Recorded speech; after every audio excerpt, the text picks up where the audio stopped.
Who could I trust? Shit, I don't know. Bitches be flaking, these niggas hoes. Niggas was talking what they was gonna do to a nigga when I saw them niggas froze. Boy, I had dreams of a Chevy, but now I see me in the Rolls. Folks to knock, I'm the fucking greatest. Bitch, I made it, that's all my haters. Who could I trust? Shit, I don't know. Bitches be flaking, these niggas hoes. Niggas was talking what they was gonna do to a nigga when I saw them niggas froze. Boy, I had dreams of a Chevy, but now I see me in the Rolls. Folks to knock, I'm the fucking greatest. Bitch, I made it, that's all my haters. I counted on you and you flaked on me. I told you I love you, you hated on me. I was just grinding, getting to the money. Laughing at niggas, you niggas funny. But play no games with me, know I bang, nigga. Yeah, I changed, but the same nigga, and I'm still rocking with my A1s. All black, fifth Akon. Tank top, yeah, I bear arms. Grizzly with it, I'm in bear form. Born and raised in the Cub City. Self-made like Frank Nitty, untouchable. Now that's Al Capone, I gotta keep it on me, that's my ride along. Flow colder than the Ice Cube. I'm a young nigga with an attitude. Bad bitch, hair silky smooth. Remy weed, she like it pulled too. And I chuck the deuces when I pull through. Chain hanging off the neck like a noose. Dropping bombs on them, nigga, this a nuke. You a dick riding, I don't follow suits. I got different ties. Never fold like a bow tie, huh? I'm talking 4 ties, how I ride. I don't spare guys. Damn, they thought it was a mannequin challenge. These niggas froze when they saw I. Rolls Royce, I want it all gold on 24s and call that bitch Kobe. Rolex watch with no diamonds in it, that's perfect time and I'm shining. Who could I trust? Shit, I don't know. Bitches be flaking, these niggas hoes. Niggas was talking what they was gonna do to a nigga when I saw them niggas froze. Boy, I had dreams of a Chevy, but now I see me in the Rolls. Folks to knock, I'm the fucking greatest. Bitch, I made it, that's all my haters. Who could I trust? Shit, I don't know. Bitches be flaking, these niggas hoes.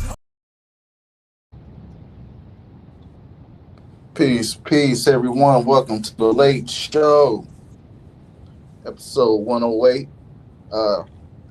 It's Nikki C and Knowledge Uprising. What it do, what it do? What it do, y'all? Now that y'all didn't even hear the intro. Yeah, it was playing. It was crazy, man. That's crazy. Cause you know the intro get us pumped. Yes, you didn't hear it. Well, hold on. Hold on. We got to get it pumped. Then hold on. Cause you know that's our anthem. Hold on 1 second. Mute your mic up. Let's get it. Let's get it.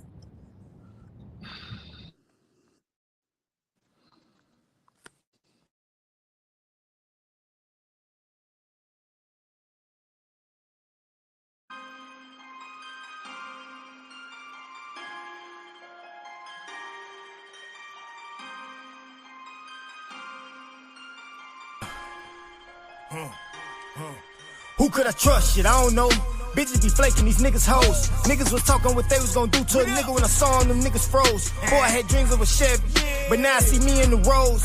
Folks to knock, I'm the fucking greatest. Bitch, I made it, that's all my haters. Who could I trust? Shit, I don't know. Bitches be flaking, these niggas hoes. Niggas was talking what they was gonna do to a nigga when I saw them niggas froze. Boy, I had dreams of a Chevy, but now I see me in the Rolls. Folks to knock, I'm the fucking greatest. Bitch, I made it, that's all my haters.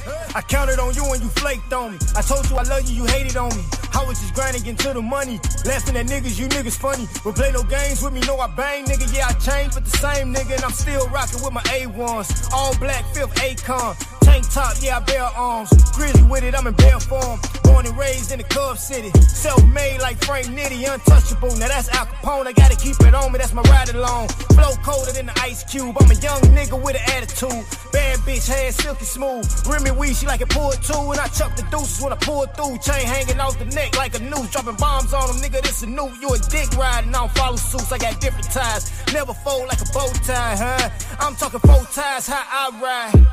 I don't spare guys. Damn, they thought it was a mannequin challenge. These niggas froze when they saw I. Rolls Royce, I want it all gold on 24s and call that bitch Kobe. Rolex watch with no diamonds in it, that's perfect time and I'm shining. Who could I trust? Shit, I don't know. Bitches be flaking, these niggas hoes. Niggas was talking what they was gonna do to a nigga when I saw them niggas froze. Boy, I had dreams of a Chevy, but now I see me in the Rolls. Folks to knock, I'm the fucking greatest. Bitch, I made it, that's all my haters. Who could I trust? Shit, I don't know. Bitches be flaking, these niggas hoes. Niggas was talking what they was gonna do to a nigga when I saw them niggas froze. Boy, I had dreams of a Chevy, but now I see me in the Rolls. Folks to knock, I'm the fucking greatest. Bitch, I made it, that's all my haters.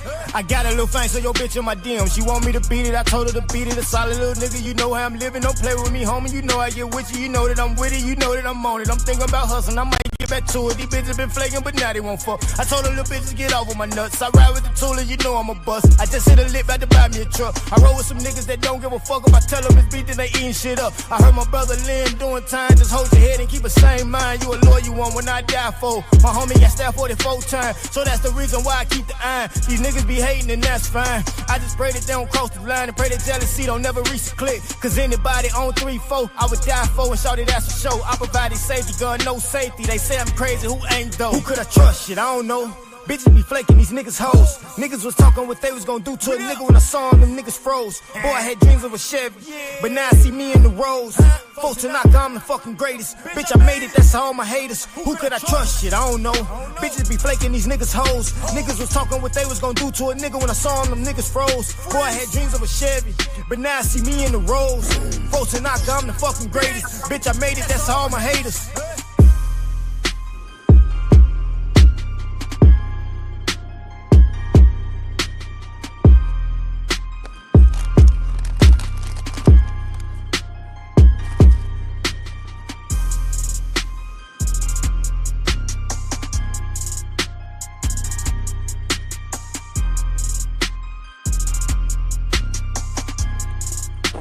Yeah, for some reason, I don't know what's going on tonight. The sound ain't acting right. That shit going in and out. Did you hear it? Yeah, it was making me, it kicked me off. I don't know what happened. You can't hear me? Oh, this shit acting crazy tonight. You gotta get this shit right. Hold on, because I couldn't even hear the audio. But I seen it. All right, well, I'm going to drop it and get to the house. Okay, cool. Let me try to figure this out. All right. Everybody, welcome to the Late Show. Y'all give me a second. Trying to figure this out. Let me see here.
All right, here we go. Here we go. Flows to make these motherfuckers shiver when I deliver these criminal lyrics. I'm revealing what's in my spirit.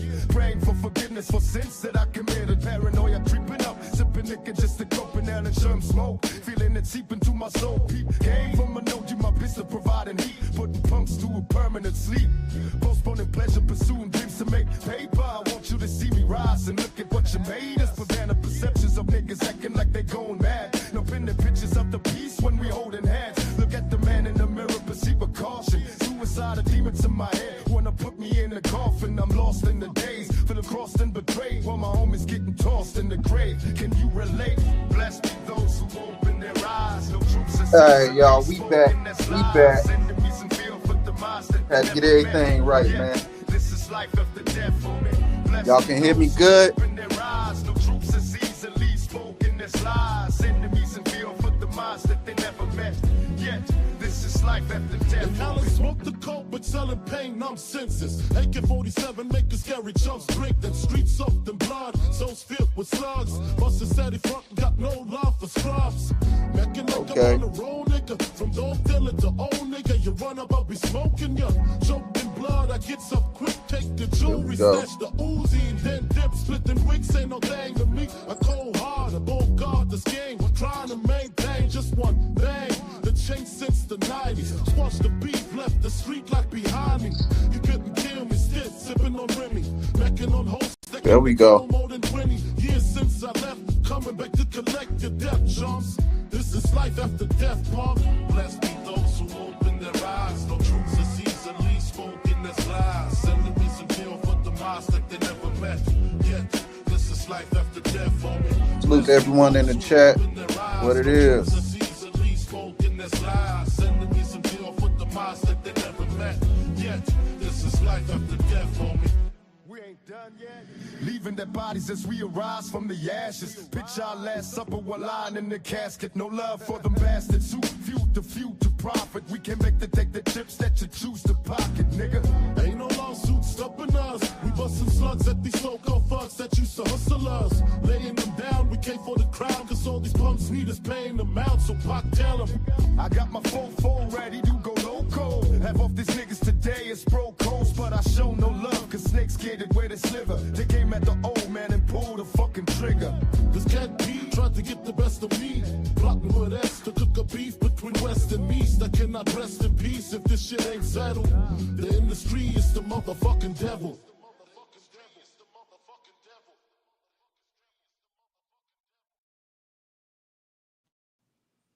All right, what it is, y'all. What it is. Peace, man. Yeah, I had to reboot some shit, man. But we good now. What it is, what it ain't. So let's talk about the little track I dropped this morning.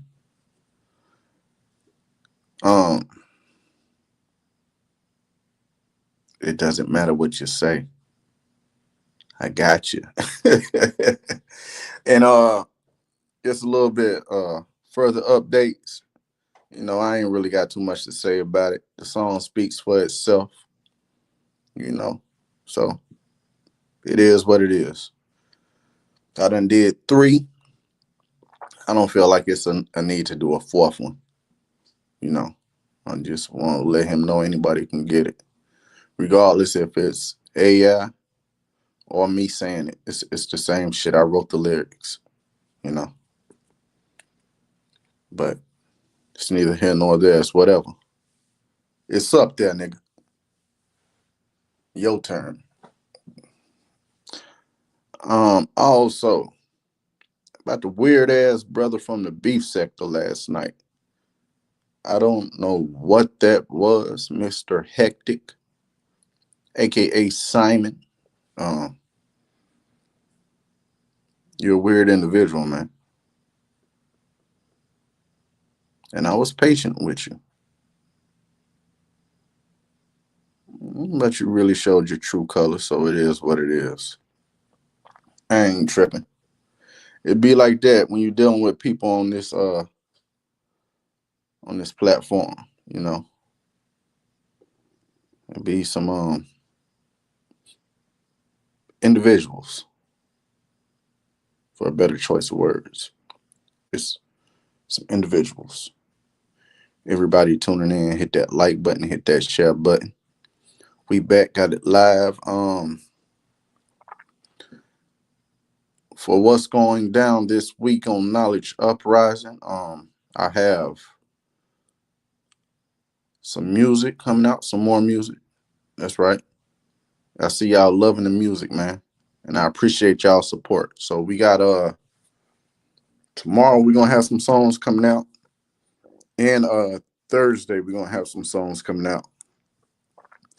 So make sure y'all tune in, stay locked in. Once I get them uploaded, make sure y'all just hit that notification. Because it's gonna be lit. And I'm hoping you guys enjoying the visuals. Far as the setups for each show, I wanted to bring a different flavor to each show, and that's what I'm doing. Yeah, and I'm just gonna say this: I'm utilizing the tools I got put in front of me, regardless of what type of software, what it is. Niggas can say this and that and hate, but hey, if you had the tools that you were provided with, you'll do the same thing, you know. So don't hate, just find your own flavor, you know. I do my thumbnails and them thumbnails be looking nice.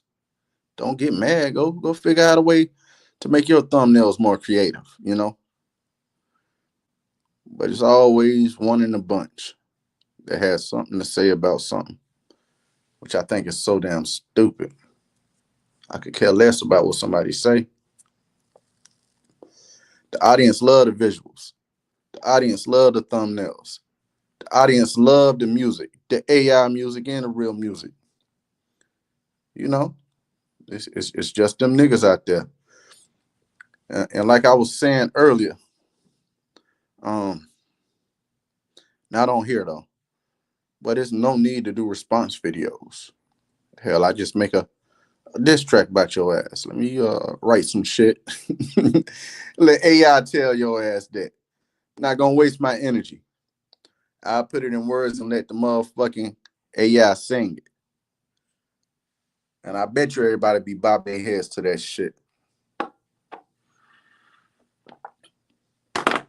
But what happened earlier when I first came on, it was some issues that were going on, and I had to fix that. I don't know what was going on. I couldn't hear nothing. When I can't hear nothing, it's a problem. So I had to resolve that issue before coming on and conversing with everyone. But everyone, welcome, welcome, welcome. Right now, we're streaming live on my channel and Nikki C's channel.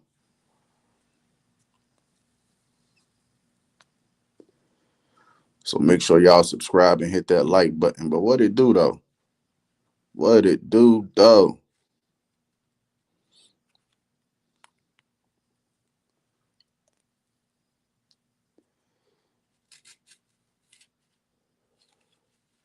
I was going to go live earlier, but I don't know. It got pushed back. Situations like that happen. Shit happens. But hey, I'm here now. So the first thing I want to get to is let me get it. Give me a minute, y'all.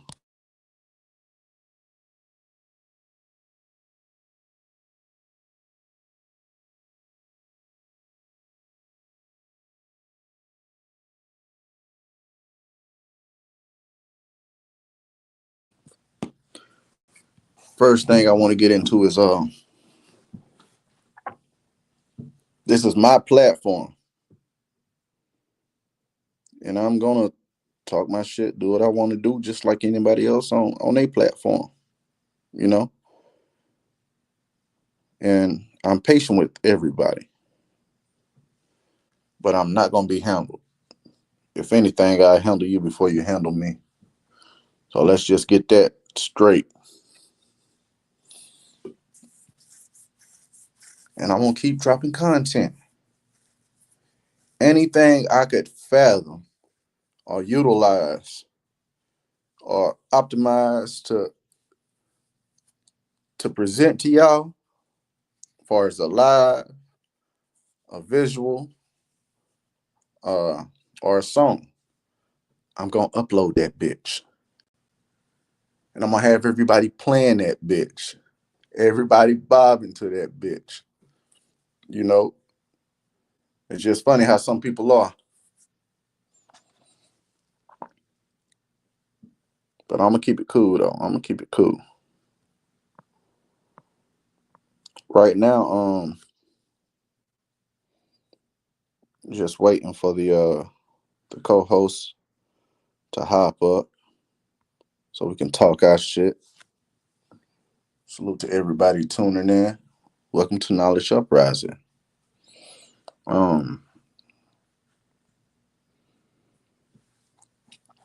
So I got a live scheduled for Friday. And like I said, Wednesday and Thursday, more than likely I'm gonna be doing uploads for everybody to tune into. I had some things in the works.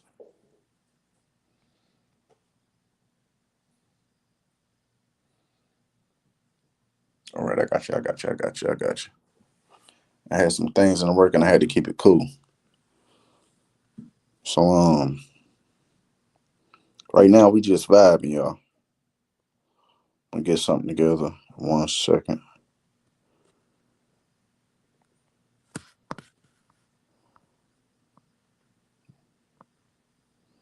Let's get this going while I'm getting that thing together, y'all. Video by the directors. Okay, gonna beat. Wiggle. Out of our shit. On the phone, talk to beat every day, bout to go spaz out. Looking out the window for the offset, they sliding now. Why the fuck you keep on calling? No, you ain't gon' slide down. Come to the bottom, I'ma exit, I'ma zip them down.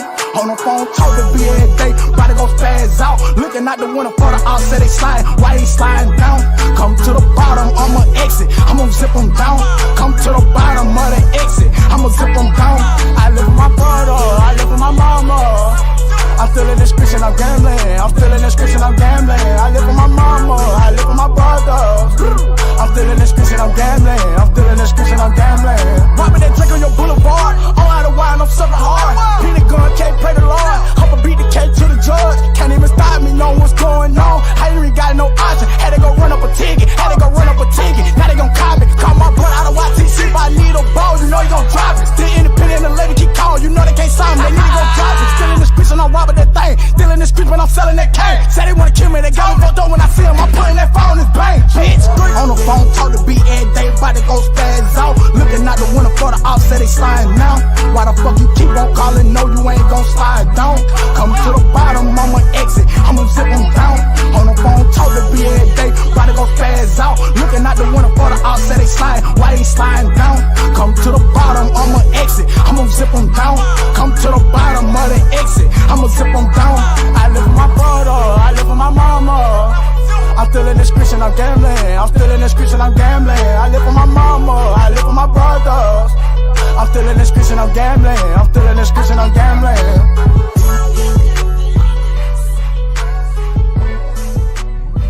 Video by the directors.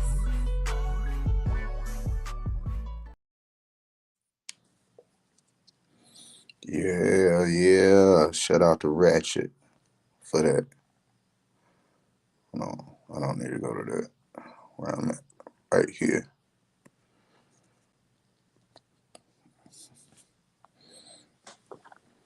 So I really wanted to dive deeper into something, but I can't do that without my co-host. So we're gonna fall back from that for a minute.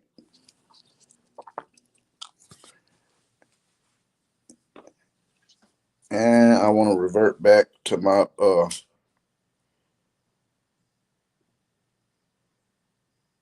music. I mean, I feel like my music is necessary.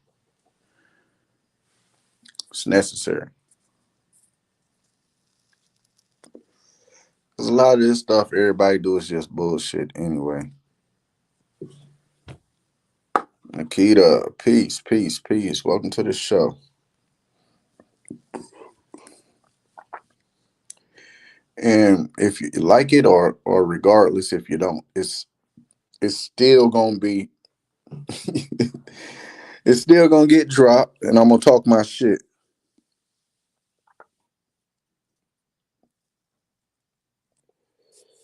But that was just something that just happened, you know. I wasn't planning to do like these little diss tracks, but I got tired of doing response videos, wasting time talking my shit for about 15, 20 minutes, maybe even an hour. I done did it so much that it got boring. I wanted to make it more interesting, more creative. Cosmic puzzle piece, peace. So what I did was I had to think to myself. I say, how can I get to these diggers, whoever else, but just simplify it down a little bit. Just scale it down to where they could actually feel it. They said, well, why not do music? So I just write shit. And I utilize that AI tool to provide me with the vocals. So that's what I'm gonna be doing. I ain't gonna do no response videos. I'll just drop a song about your ass. Cause I feel like sometimes it's not even necessary to give a response. So why not just make a diss track? And besides, some diss tracks can be funny as hell too.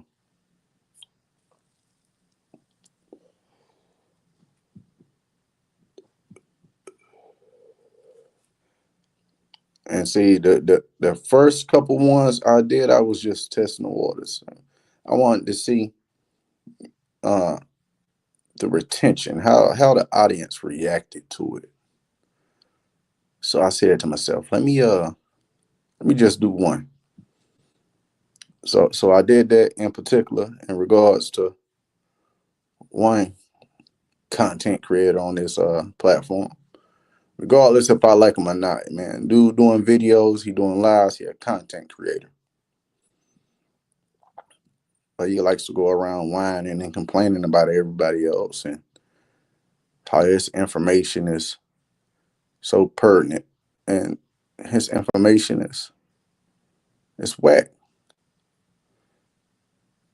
His information has no substance. It's just a bunch of mess everywhere full of picture shows. But he kept mentioning me and my affiliates. So I had to do it. I had to make a little noise. And so, I was tired of doing response videos about this nigga. So I said, man, fuck it. I'm gonna goddamn drop a song on his ass. And that shit did well. Mental Ninja in the building. What's up, brother? Hell yeah, I put him in the ICU, man. You already know, man. Bobby, you all right over there? Hey, it's all right. I wouldn't say it's too much noise, Nikita. It was all right. It was all right. But Bobby was the second nigga I did. So when I and here's what I did. I spaced out the songs. Yeah, it was the first couple songs I did was about that nigga Red Squid. And he really got offended with that. And I said, oh, this shit works. This nigga is big mad. And see, that's the thing. When you can get this music To make a motherfucker get into their emotions, you know it hurts.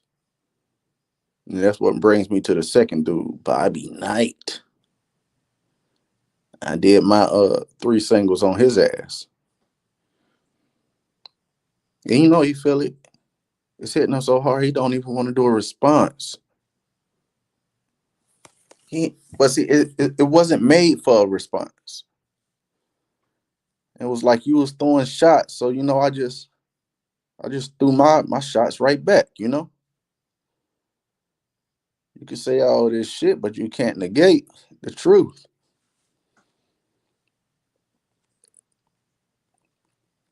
So the first one I did with that nigga was pseudo judo.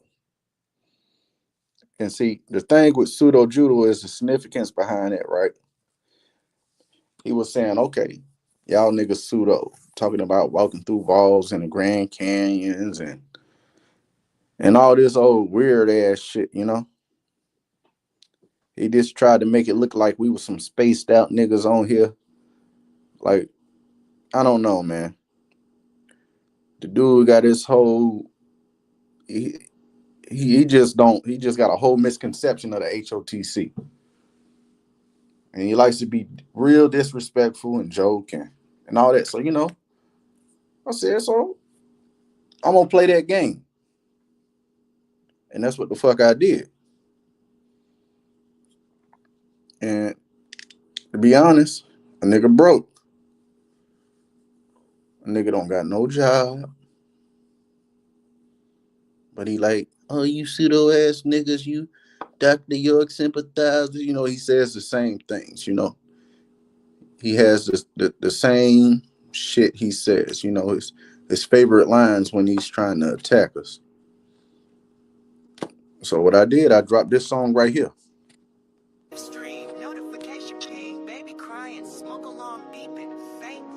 Ladies and gentlemen, coming to you live from a dusty basement with a mattress on the wall, a ring light from Dollar Tree, and 20 hungry kids fighting over a Pop-Tart. It's the one, the only Bobby Knight. Rap names sound dangerous, but his toughest battle was with the microwave door. He got copper bracelets, wooden beads, and no job, but still finds time to stream for 15 hours about why he the realest. Toilet flush, baby daddy, Wi-Fi gone again. He don't pay rent, don't pay attention, and definitely don't pay no bills at all. But he got time to diss people with corny FL Studio beats made on a laptop from 2009. So get your incense, your false confidence, and your co-host who always sitting way too close. This is Basement Talk with Bobby and the Broke Boys.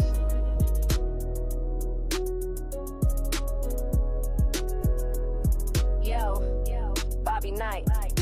More like Bobby Light in the loafers. Sounding like a chick with a mic and weak posters. You a troll with a ring light, soft as tofu. Vegan ass rants, but nobody even know you. Corny ass beats like a ringtone loop. Your drums sound like flip flops in the stoop.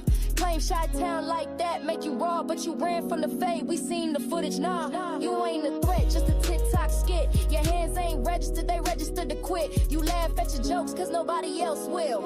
Ooh, pseudo judo, yeah. Pseudo judo, yeah. Bobby ain't hard, just loud on the stream. Vegan with a dream, but he's softer than cream. Talk slick from the couch, never seen a real fight. Skinny with a. But yeah, that was the first song I did, pseudo judo.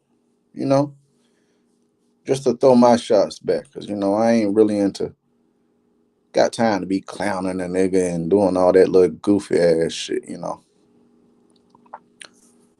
So the nigga was still talking, and so what he did was, right, he just happened to be doing commentary on one of the lives I did. So, you know, we did our live back. But the thing is, it was happening at the same time, right? He was screaming us live streaming. So then he was trying to critique the video or some shit. And just trying to play back and talk his little shit, like how he does, how he over talks, and everybody knows how that nigga Bobby is. So he was doing that shit. So I, I we was live on the panel. So I said, let's go jump over there to that show and let's go up on his panel. So I found a unique way, right, to jump on the panel with everybody because he thought it was just gonna be me. Nah, so I brought my whole panel over there to his show, right? It was like about 5 of us, 5 person on one avatar, right? This fucked that nigga up. This nigga said, "What y'all on a jail call?" And we wasn't able to get off what we wanted to get off because the nigga wanted to keep dropping. He does the same shit Red Squid does. They like to drop niggas off when niggas getting on their ass and shit. That's just a nigga wanting to be in control of a situation.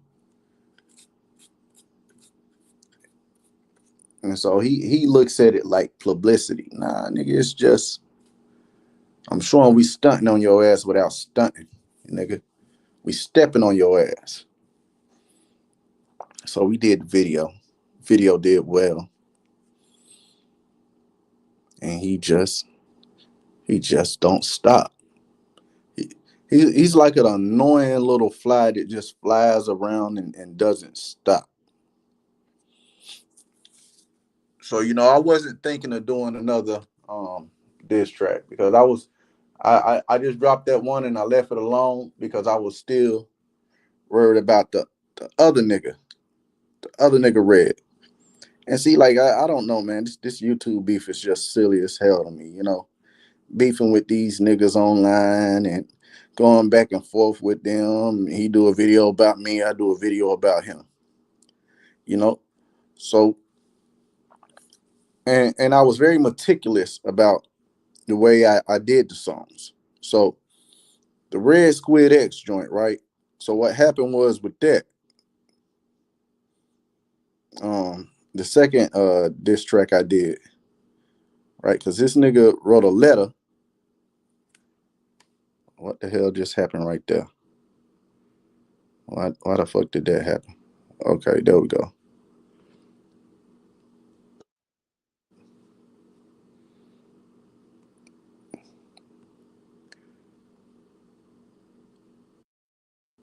So this nigga Red Squid, he had wrote a letter, right? Through email. And this nigga was putting all his sentimental shit and how he loved Knowledge Uprising and wanted to be a part of H.O.T.C. so bad. That's why he wanted to do all that stuff. So he was like, "Oh, these niggas are making diss tracks now. I want to do it." So he, of course, when you're the one to set trends, everybody else feels like they got to catch that wave or they're gonna get lost in it. So that's what he did.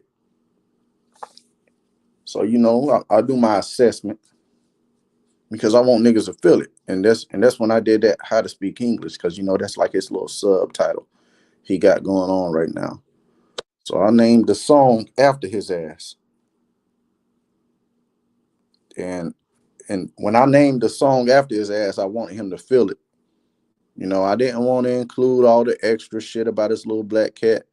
I wanted to annoy him with my words, and I didn't want to do a long-winded video. So I did 2 minutes, and it didn't take me nothing but a while to put that shit together because I did my assessment of him. Whole time this nigga Bobby Knight, this nigga is annoying. And here's the other funny part, right? So Red Squid thought he was doing something because Bobby Knight talking shit. So he tried to be the first one to get into his live, right? And talking about, yeah, first one here, some shit, y'all. All right, I got the screenshot, man, but I'm not even gonna do that. And it was just so funny to me, right? Because nigga say, you ain't giving me a wrench, Bobby, now you a bitch. This nigga typed that in the chat. I said, this little crybaby ass nigga. I said, so the shit was funny to me, right? So this nigga be saying little shit about the H.O.T.C and all this and that. But anyway, to get a little further deeper into it, I said, you know what, man, I'm gonna goddamn throw another rock at this nigga. So, you know, I did my little research, did some assessments. And I know it may sound fucked up, but hey, so you vegans, huh? Well, you know what? I'm gonna make you the butt of the jokes, and your wife name gonna be the title of the song. And I'm gonna show how miserable you are as a father and parent. How you neglect them kids sitting online. So that's what the fuck I did. And then that's when I did that one song with his wife name, you know. And like I said, I don't want to do response videos. I just found a better way of doing it. And the audience loved this shit. And see, that's how you know when something hurt a nigga so bad that they don't even want to respond or they try to avoid it. Man, your subscribers over there listening to that shit. Anytime they type in Bobby Knight, them shit's gonna pop up. Anytime they type in Bobby Knight, them shit's gonna pop up. So this nigga tried to disregard my shit. But you know what I said? I'm not gonna let up on that nigga.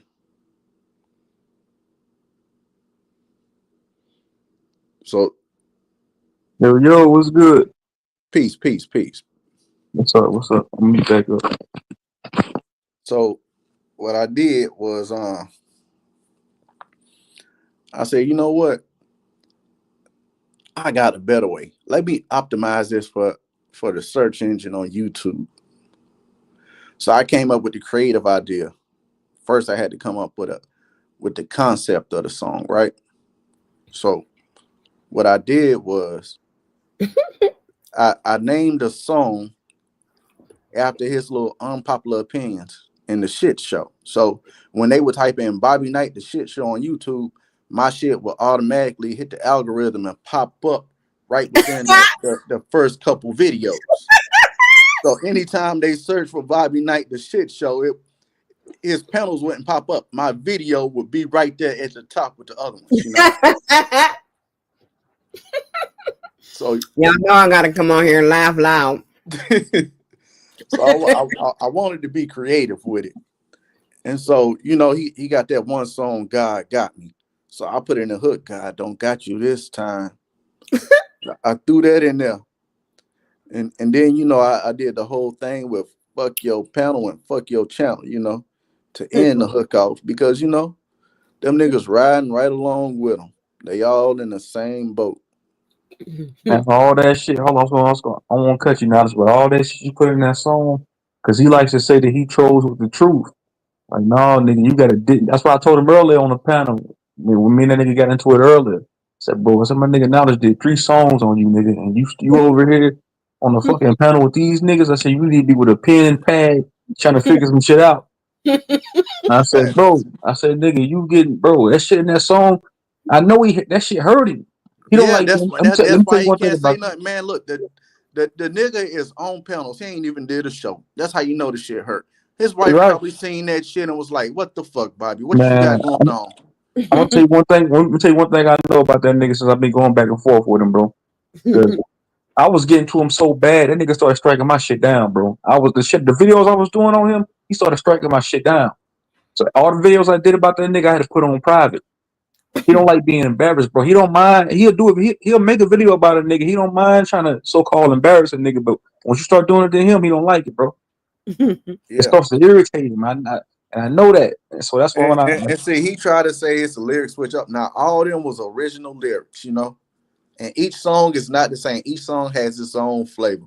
It's all true. Niggas like to make sense out of something that they done got embarrassed by couldn't even fathom it happening to Right, them. right. When I So told when I was gonna say when I told the nigga earlier on the panel, bro, when we got into it, and I said, "Hey, my nigga, you need to be a man, bro, and go get offline and go take care of your kids, nigga. Why your wife on Facebook begging for supplies, nigga?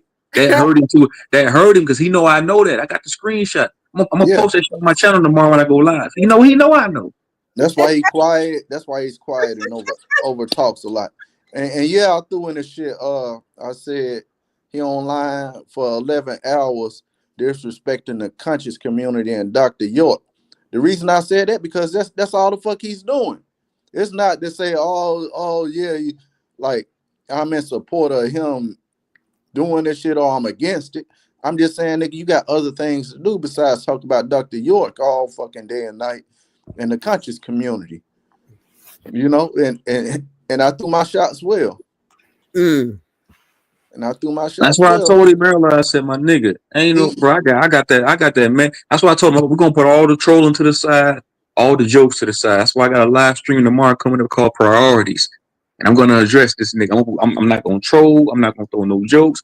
It's gonna be all seriousness. I was like, bro, you nigga, Mental what Ninja salute. What up? nigga? This shit. Mental Ninja, you was on the panel earlier, nigga, when I was going at that nigga, bro. Yeah, bro. That look, that nigga, it's crazy because like, why did all this beef and shit just kind of start with me, nigga? From back with Sanchez and me and Dot, it was the first nigga on that nigga shit beefing. Then this nigga started fucking Bobby trying to beef with me after everything was cool and shit. Cause he's a class clown type nigga. But when I came on, nigga, that nigga just like it's like you said, knowledge. This nigga recycled. He says the same shit over and over and over, my nigga. Like, and he's not saying it to you. He's saying it to the people in the chat or the panel to get them to fucking have a reaction. Yeah, he trying to make a laugh out of it, you know? Yeah, Yeah. but I want to fuck you. I'm talking to you, nigga. I don't give a fuck about none of these other motherfuckers, nigga. I sent that his wife my fucking my little scene I did a couple years ago and shit, and she watched that shit because it said scene, nigga. The motherfucker, And that's diabolical. You sent your sex scene to that nigga. God damn, I ain't know that. Yeah, nigga. So I bring that shit. He'll like fucking not even talk about it, bro. Like that nigga's such a fucking. He's a sap, nigga. And you see that he doesn't want to talk about the diss tracks because he knows it's truth in that shit, man. Now I want to talk to that nigga man to man, like, hey, my nigga, face to face. If that was my family, I'm like, bro, nigga, why? If I seen his wife post some shit like that on Facebook, talking about she need to get school supplies for her kids, I would call that nigga directly. Hey, my nigga, what you doing, bro? Why you ain't being a man and handling your responsibilities, bro? Ain't nothing wrong with asking for help, but my thing is with him, he'll diss somebody for living in a Section 8 house, which he lives in himself. He'll try to diss somebody for going through financial mishaps, which he goes through his goddamn self. But So that's why I'm like, man, that's hypocrisy on your end, my nigga. Because how you gonna diss somebody for not having, and you in that same position? It's even worse with you. Facts. But excuse me for 1 second. That's Go why ahead, Nancy. I told you that was what was wrong with him. I said the reason why he do that to people is because of how he feels about himself. I said that. Mm-hmm. So he feels that way about himself, and that's his way to deflect. Yeah. And push it off on somebody else. To escape his reality of his real life, he gets on YouTube and tries to clown everybody and portray this image of somebody that he's not. He in real life, he's pathetic. He has nothing to Man, do. I'm telling you, bro. Once I went into that nigga's Facebook, I got to look at them videos and I started seeing how his crib looked. I said, this nigga live in a bando. And then I seen, like, when I seen that shit about his wife on the Facebook the other day, I said, ain't no way, bro. This ain't real life. I said, bro, I'm gonna ask you as a man, knowledge, even mental ninja. Now I'm gonna ask you, if you had that many kids, my nigga, wouldn't you be out here doing what you had to do to make sure they had school supplies? It wouldn't be. Right. I told a nigga earlier, bro, I would work 3 jobs if I had to. That's why I said that's what separates the boys from the man, bro. How many kids he got? 5. He got like 5, and one of them is like sick or something. Was born without a stomach, or his stomach was born. He's born with his stomach on the outside. Some weird shit. Hey, look, me. And see, that's the thing with niggas, man. They're going around having all these kids but can't afford them. They don't know how hard it is out here nowadays. Bro, you going out here having all these kids, but you over here acting like a little teenager, clowning niggas on YouTube every day and trying to come at everybody for their stance in life or what they believe, and like you don't get no right to talk about none of that. You got to get yourself right first, because it looks like when you start looking into him, it looked like he was trying to rock with that more shit, or looked like he was probably a GD, and then looked like he was trying to be a part of something. But looks like he all got rejected from that. So now it's like he wants to attack everybody when nigga, you couldn't even find your own place Bro, in let life. me tell you, bro. Let You me tell don't you what I got did no to that. purpose. I'm gonna tell you what I did to that nigga on AP's channel, Aboriginal Powers channel. Me and him was over on AP's channel the other day, right? And he tried to like bring on my other half. And then he conveyed to them niggas, man, I don't live in the hood. I said, you just lied to these niggas over here, Bobby. I pulled up that picture of that nigga's house and said, whoa, nigga. AP said, nigga, this is the hood right here, Bobby. He said, it's the hood right here. You just told us you don't live in the hood. I said, yeah, this nigga been lying to y'all, bro. You ain't got a lot of kicking. If you fucked up, you fucked up. It is what I get it. We all been there before. If you fucked up, you just fucked up, bro. Hey, look, I'll tell you what I think, nigga, because I looked at nigga Facebook too about like a year ago and shit. About a year and a half, almost 2 years ago and so I sent that shit, right? And I'm like, bro, this nigga got the kid, he got bat. I told that nigga, you got fucking weak sperm, nigga. Your sperm is weak as fuck. I think him and his wife, they're retarded people, bro, like mentally challenged, mentally disabled and shit. They've been on each other from high school and shit. They was rocking with each other in high school because ain't nobody gonna fuck, with their mentally challenged kids and shit like that. Nigga, I believe the niggas get checks, my nigga. They Of course they get checks. They got 5 damn kids. It don't look like all she is work. like, He's not talking about the kids. He's talking about them two get checks. They get they get checks. Oh yeah. Man, let me tell you, bro, that nigga, that nigga, I try to tell that nigga, bro, I'm not a Philly, I'm not Key Norfolk, I'm not Sanchez, I'm the wrong nigga you want to troll. I think he kind of regrets sometimes trolling me. I can hear it. I was like, man, he probably, I shouldn't even troll that nigga Truth. I'm the wrong nigga that you want to troll, man. I'll troll your ass forever. I won't stop. Hey, Just when you think I'm gonna let up, I'm gonna keep going.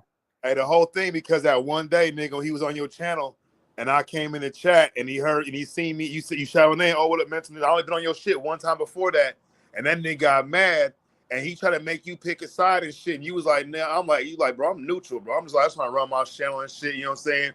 And nigga, ever since that nigga, that day, that nigga, he really don't like it. He might come on your shit, but that nigga, bro, he the type of nigga, bro. He not even just a snake. He's like a mentally challenged snake, nigga. Doesn't even know how to snake right and shit. You feel me?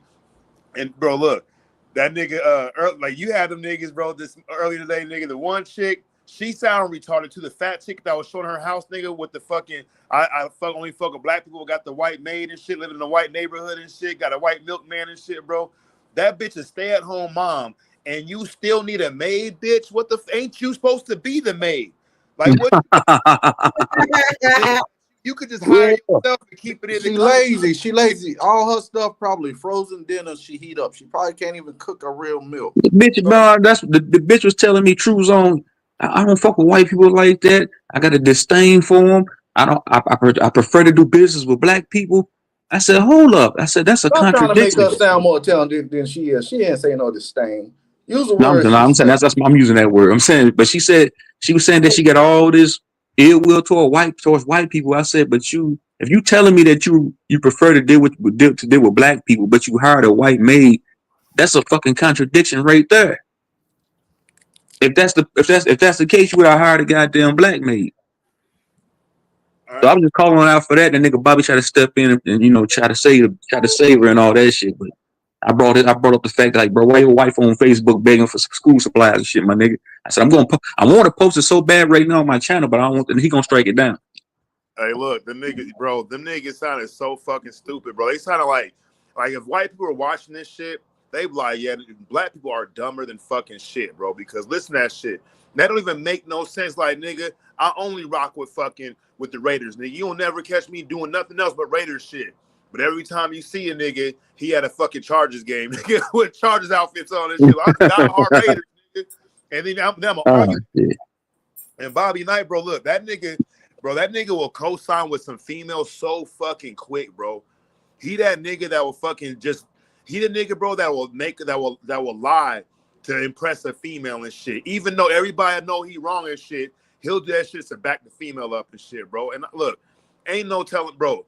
If that nigga got 5 kids, bro, And remember that time he was like, he got mad because I said somebody's kid on your channel at that one day. He's like, oh, we talking about the kids. Try to fucking use that to get niggas to get mad at me and shit. Oh, we talking about kids. We talking about kids. Don't bring the kids into it. Other niggas talking about he'll spit on his kids, nigga. I'm like, damn, this nigga savage too. But meanwhile, all that nigga talk about is pedophile on his fucking channel with Zay and shit. So they would talk that shit for fucking months, nigga. P. Diddy, R. Kelly, Epstein, all this fucking scumbaggery and shit, nigga. I don't want to talk about that shit every day and let that shit run for months. And Michael Jackson, bro, they was talking about Michael Jackson for a long time, like a quarter of a motherfucking year and shit. So that nigga act like he fucking about the kids. Bro, he a fucking class clown and he a people pleaser, nigga. Nah, that's what I'm saying. That's bullshit right there. I'm gonna call cap on that right there. How you gonna sit here and say you for the kids, but you ain't doing for the kids in your household, my nigga? That's what I'm saying. I can't even, bro. That's why I told him I'm gonna put all the jokes and shit to the side. Like, bro, I can't even respect a nigga as a man. Like, you sending your queen out here into the world to beg for school supplies, and me knowing you, nigga, I don't know him personally, but nigga, when I see you on YouTube, you on this bitch all day clowning and joking, but you ain't taking your kids serious, bro. Your kids gonna remember that shit like that, and you ain't shit, nigga. Remember that one time you couldn't buy some goddamn shoes, but we seen you on you. That's why I try to tell like, bro, every time I see you, you smoking weed, nigga. You got money for weed, but you ain't got money for your kids, my nigga. Bro, I bet that nigga's mom and her mom live in the third floor or the attic and shit on respirators and shit, and they get checks too, nigga. They all in that motherfucking house together, nigga. 5 kids, motherfucking nigga in the basement, bitch, wherever she at, on the hammock, on the porch, under the porch and shit, bro. You know, niggas, bro, how much time you putting to YouTube, nigga, and you really got kids in your house like that? Nigga, you try to bring up my son and shit, nigga. My son is a nigga. Bro, I feel bad for your kids when I think about my son, nigga. I'd rather look. He tried low key. He tried low key. Tried to get me to say something to you. I said, no, nigga, I don't know mental ninja situation, nigga. I'm talking to you right now, nigga.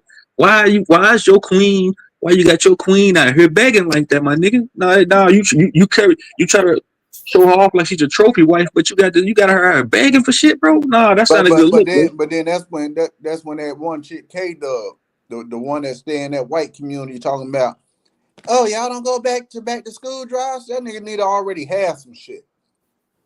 He shouldn't be waiting for a handout. He should already have some shit.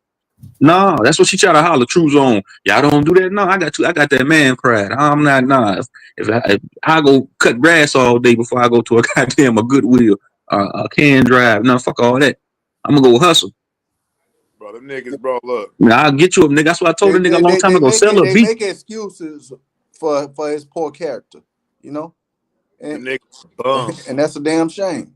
They bums. They teaching their kids to be bums. They teaching their kids to live off the state. I guarantee you, bro, motherfuckers like that, like in Florida and out here, them niggas will fucking convince their kids that they crazy and convince their kids to get a check and even push for that shit. So everybody in the house getting checks and shit, and the parents gonna spend that shit on nightclubs, on Hennessy and Cavassier or whatever. Or what's the nigga? Either Paul Masson if you broke, nigga, or motherfucking Casamigos and shit, and they gonna be turning up and shit, buying shoes and buying weed and do these long ass streams on their computer and shit. And they kids, bro, them kids are gonna be they already statistics, nigga. They gonna keep them fucking on them crazy checks, cause niggas ain't locking up niggas on crazy checks. They at the house watching fucking cartoons till they 50 years old and shit. Dang, man.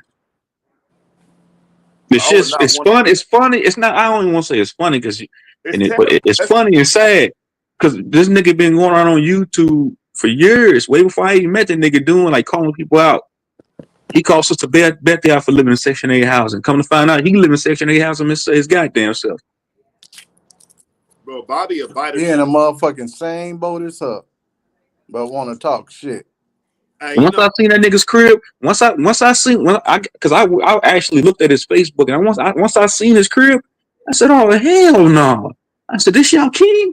I said, this nigga living like this in this crib? I said, oh no, I see how small is you. I said, oh man. And then like I said, when I seen that shit on his wife's Facebook, that was the nail in the coffin for me. Then when I seen him on the bathroom floor on that picture, I said, oh yeah, man, this nigga, oh shit. Hey, look, nigga, I know people out of St. Louis that's part of my club that know his wife. That's where I was able to get some information on that nigga's wife going that fucking that vegan fucking flea market shit, that farmer's market and shit, bro. You know what I'm saying?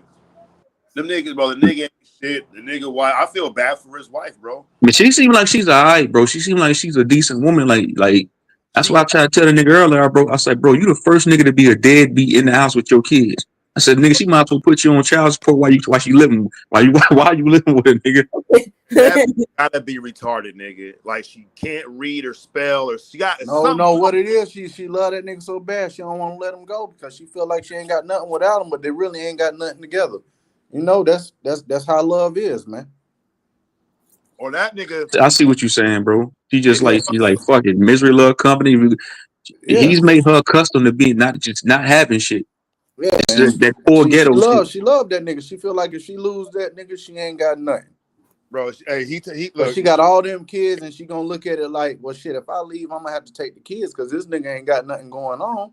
And then if I take the kids, how I'm gonna survive? So you gotta look at the situations and understand the psychology of these people when we talk about them. You know, because she knows she'll be in a far more fucked up situation, even though she may be in a unconsiderable situation now. But you know, it's very unfortunate. We have to talk about people's shortcomings, but hey, it's the truth. Like if she was to just leave Bobby, she gonna take them kids with her, and this nigga ain't got nothing going on. Nah, he gonna end up staying with a best friend or a homie or somebody on the streets. You know, hey, he can't talk to his OGs because all them niggas locked up.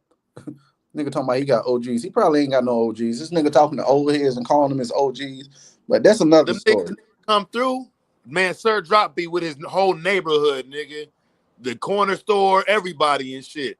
You know, look, that nigga Bobby, bro, he got that chick, he got Akila, whatever her name is, bro. That's his hostage, nigga. There's niggas that'll keep a bitch knocked up and hold them hostage and shit, right? He the type of nigga who will try to do everything he can so she can't take the kids because he want to keep her as a hostage and shit, and then make her take care of the kids and shit. You know what I'm saying? And then he'll go to court and be bad, bro. That nigga will talk about anybody, bro. He'll talk about his own mama if he feels like it's gonna make him get ahead and shit, or have him ducking a bullet. That nigga, bro, that's a mark ass nigga. YouTube all day, panel to panel to panel and shit, nigga. I done went to work, made a bunch of fucking money and shit, and I come on and the nigga will try to talk about a nigga making money. Like, nigga, you ain't even making money, but you think you funny though. Man, that nigga broke. That man, when I say broke, that nigga broke like a fractured pelvis. That nigga broke like a rundown car. That nigga really, bro. That's not even a joke or insult. He's really broke. I'm telling, bro. The nigga was on video. I got the nigga on video saying he ain't even had $9 for an Uber ride. I put that in a video I made about him that I had to take down. Nigga ain't even had $9. I said, bro, nigga, you ain't got $9, bro. You got 5 babies, my nigga. That's what I told the nigga earlier, bro. So if I had that many kids, I wouldn't even be on YouTube. I'd be out here doing what I had to do, bro, to make sure my ends meet, to make sure they well taken care of. I don't walk around looking bummy to make sure they all right. So I said we two different niggas, man. Nigga, I told him I can't. It's like, bro, I can come up and show you 5 stacks. Can you come up and show me $5? I just want to say that she should have left him when that nigga took that picture. That's it. He swear that was video though. So when he took that picture like that, sitting like that, man, that was a questionable picture. That was something to ask that nigga. Like, what is you doing? I never seen no dude pose like that ever. Nigga, man, look at him. He looks raggedy in that, so you can tell the nigga ain't got nothing going on. He just look like a raggedy nigga that's just getting by. He like a retarded gay black bum. No. I wouldn't listen. I wouldn't even call him retarded. He's just a lazy ass brother, man. Because most of these niggas know what they doing, but when they get when they his ass in this chat, oh lord. Yeah. When they feel like they comfortable and they can get away with shit, they gonna do it. These niggas know what they doing. Yeah, I was gonna say, now he using this girl because this girl, she probably wasn't getting all them checks in her name. That Section 8 probably in her name. Bro, his girl a hustler. Bro, the nigga trying to flex on me. Taking a free ride. Bro, the nigga called himself trying to flex on me one night. He went live and went on a date night with his girl, right? Trying to like flex on me. He was saying my name. I'm like, bro, why you out on a date night with your girl saying my name, bro? Because he said, I'm going at this nigga True Zone. His wife said, who's True Zone? Like, why is this weird ass nigga on video mentioning my name, and then they inside of the bar. The nigga didn't even have $30 to buy his girl a drink. She said, "You got $30 so I can get this drink?" He said, "Nah, I ain't got it. I gave you all my cash." I said, "You a broke ass, so you shouldn't even did that, bro." He took that video down. So you a broke ass nigga. So you think how you peep that? Hey, You look. told this story already on here already, True Zone. You told that story already. Yeah, I because told that story already. I was like, Yep. I typed in the chat like, nigga, how's your wife got a nice mouth or some shit? How what her mouth like and shit? And she's seen it, nigga. I just look down and see this shit. Like, nigga, what the fuck possess a nigga to like let me go on YouTube and stunt with these niggas and bring him into a personal, private fucking time with my wife and shit, nigga. And like we're gonna be sitting like, oh my god, this nigga's like at a fucking corner fucking bar, nigga, with a little stage and shit, nigga. Nigga, I'm a Vegas nigga, bro. Like, nigga, that what the fuck you think that's supposed to do? You can't wife without niggas on. So, Hey, that's not a flex, man. Like, that's why I try to tell the nigga. I said, "You call your." That nigga watching, that nigga's a cuck, nigga. That's why I'm like, nigga, what's up with your bitch, nigga? I want to fuck your bitch, nigga. And he won't even say nothing, nigga. It's like, nigga, how as a man, bro, you ain't gonna say nothing. You just don't care about this nigga saying none of that shit about your wife. You try to talk about my kid or my leg or the accident. I just want to fuck your wife, nigga. What's up with that You shit? probably could if you probably. I told that nigga bro. I told that nigga. I said, bro, if a nigga, I said, if your wife ever met a nigga that had a bag and is doing way better than you, nigga, she gone, bro. I told that nigga that. I said, bro, that's why you keep that bitch hostage. He keep that bitch in the house. I said, bro, if she ever get out into the world and she meet a real nigga that's gonna do for her and them kids, she out of there, bro. She gone. You better believe that. Cause you ain't been doing shit. Look, I'm like, you know what? You have the most beautiful eyebrows. I've never seen them like that before in my life. I'm just glad you were born. And it's over, nigga. It's over. And I ass off. It's over twice, nigga. I don't want to take that bitch home or keep her. I just want to like, nigga, look. Wow, Chrissy is going in. Cause she needs school supplies, so she willing to do. Bro, she was on Facebook begging. I got the. I'm gonna post that shit tomorrow when I go live, man. She put that shit in all. She put that shit in all caps. Check this out. So, but she didn't even have to put it on Facebook. She could have just went and found the resources in the community. Damn, why she put herself out there like that? Facts, facts. She got people she can call and read like y'all said. Shit, fuck. She can't even go downstairs into that dusty ass basement, to that cold, musty smelling ass basement where he had and say, hey, you got $20. So this is my point, Truth Zone. Check it out. So if this nigga is live for 15 hours, right, and then hopping on other panels for about 4 or 5 hours, right? Now think about this. What the hell is she doing? She not gonna be sitting there watching them. Hold on, listen. She not gonna be sitting there watching this nigga live, you know, cause if she not into that shit gonna get boring to her. She's like, man, I'm not about to watch Bobby live for 5 hours or watching him hop around on panels, right? She gonna be up tending to them kids, and I'm pretty sure she got a mobile device of her own, right? Man, she chatting with other niggas and all types of shit, man. This nigga ain't giving her no attention. Man, hey, bro, look, I bet you they met in the shelter, nigga. I bet you they met in the homeless shelter, and nigga, it's been a wrap up. See, I wouldn't even say that. I wouldn't even say they met in the homeless shelter. They probably ran into each other in the streets or something. But here's what I'm getting to. With him spending all that time every day on the internet, what is she doing? Where is she at? She's not sitting there watching that nigga every day. So she making her own reality too. She probably done made all types of pages and other shit, entertaining herself, having conversations with other niggas on Instagram and all these other apps. You know, like, be honest, this nigga dumb. He dumb. She probably sit there upstairs watching TikTok all day, bro. These people are touched, nigga. They gotta be like you said, 15 hours. That niggas, they used to do this 24-hour live stream, 48 hours. They would pick him and Zay and Q Bryant or whatever. They would Q45. They would take fucking turns on running these almost week-long live streams and shit. Cause they're thinking that they can trick the algorithm and get the streams and the time, the views and shit. Some kind of hack or some shit, nigga. Like, bro, I remember during the pandemic, nigga, we was doing like 8-9 hour streams till the sun came up a couple times, nigga. That shit is exhausting. And this nigga do that shit like week to week, nigga. Look, the motherfucker gotta be like doing Adderall, nigga. I ain't gonna say he's smoking meth, cause you gotta take breaks to go do meth and shit, nigga. You know what I'm saying? That, and then you might not come back on a break. True Zone, you coming in here twice? What's that, brother?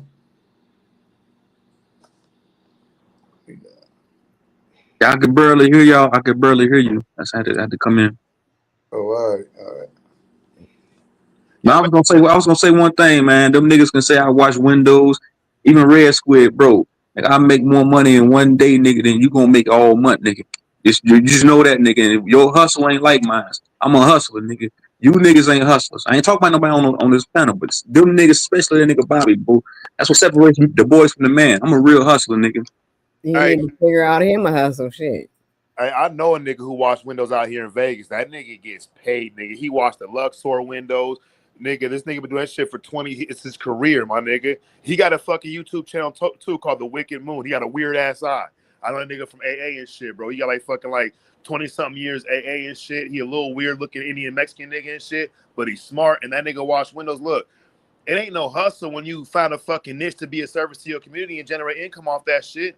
And niggas, a nigga that stay in a basement all fucking day and poke at other people who are fucking out there accomplishing goals and fucking living life and taking challenges and shit. That shit is like the epitome of sadness, nigga. Like, bro, your life is so bad. You gonna be sitting there. You like the nigga from the Bible with no legs and that's lame in front of the healing pool.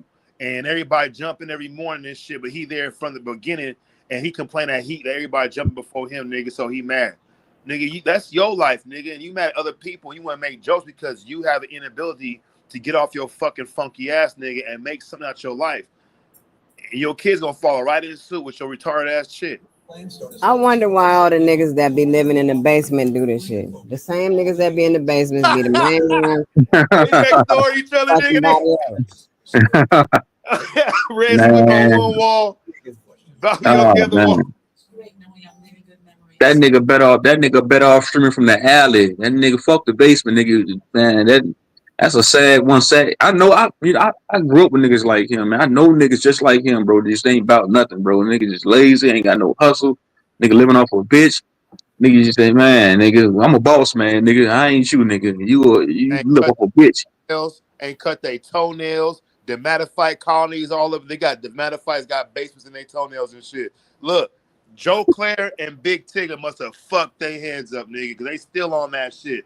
This is 30 years ago since the basement was good, nigga.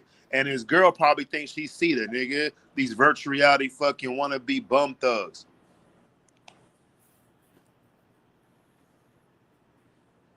Hey, why when Bobby be talking, that nigga sound like he got the microphone like in his mouth. I'm tired of crazy. Like, nigga talk like when he's talking.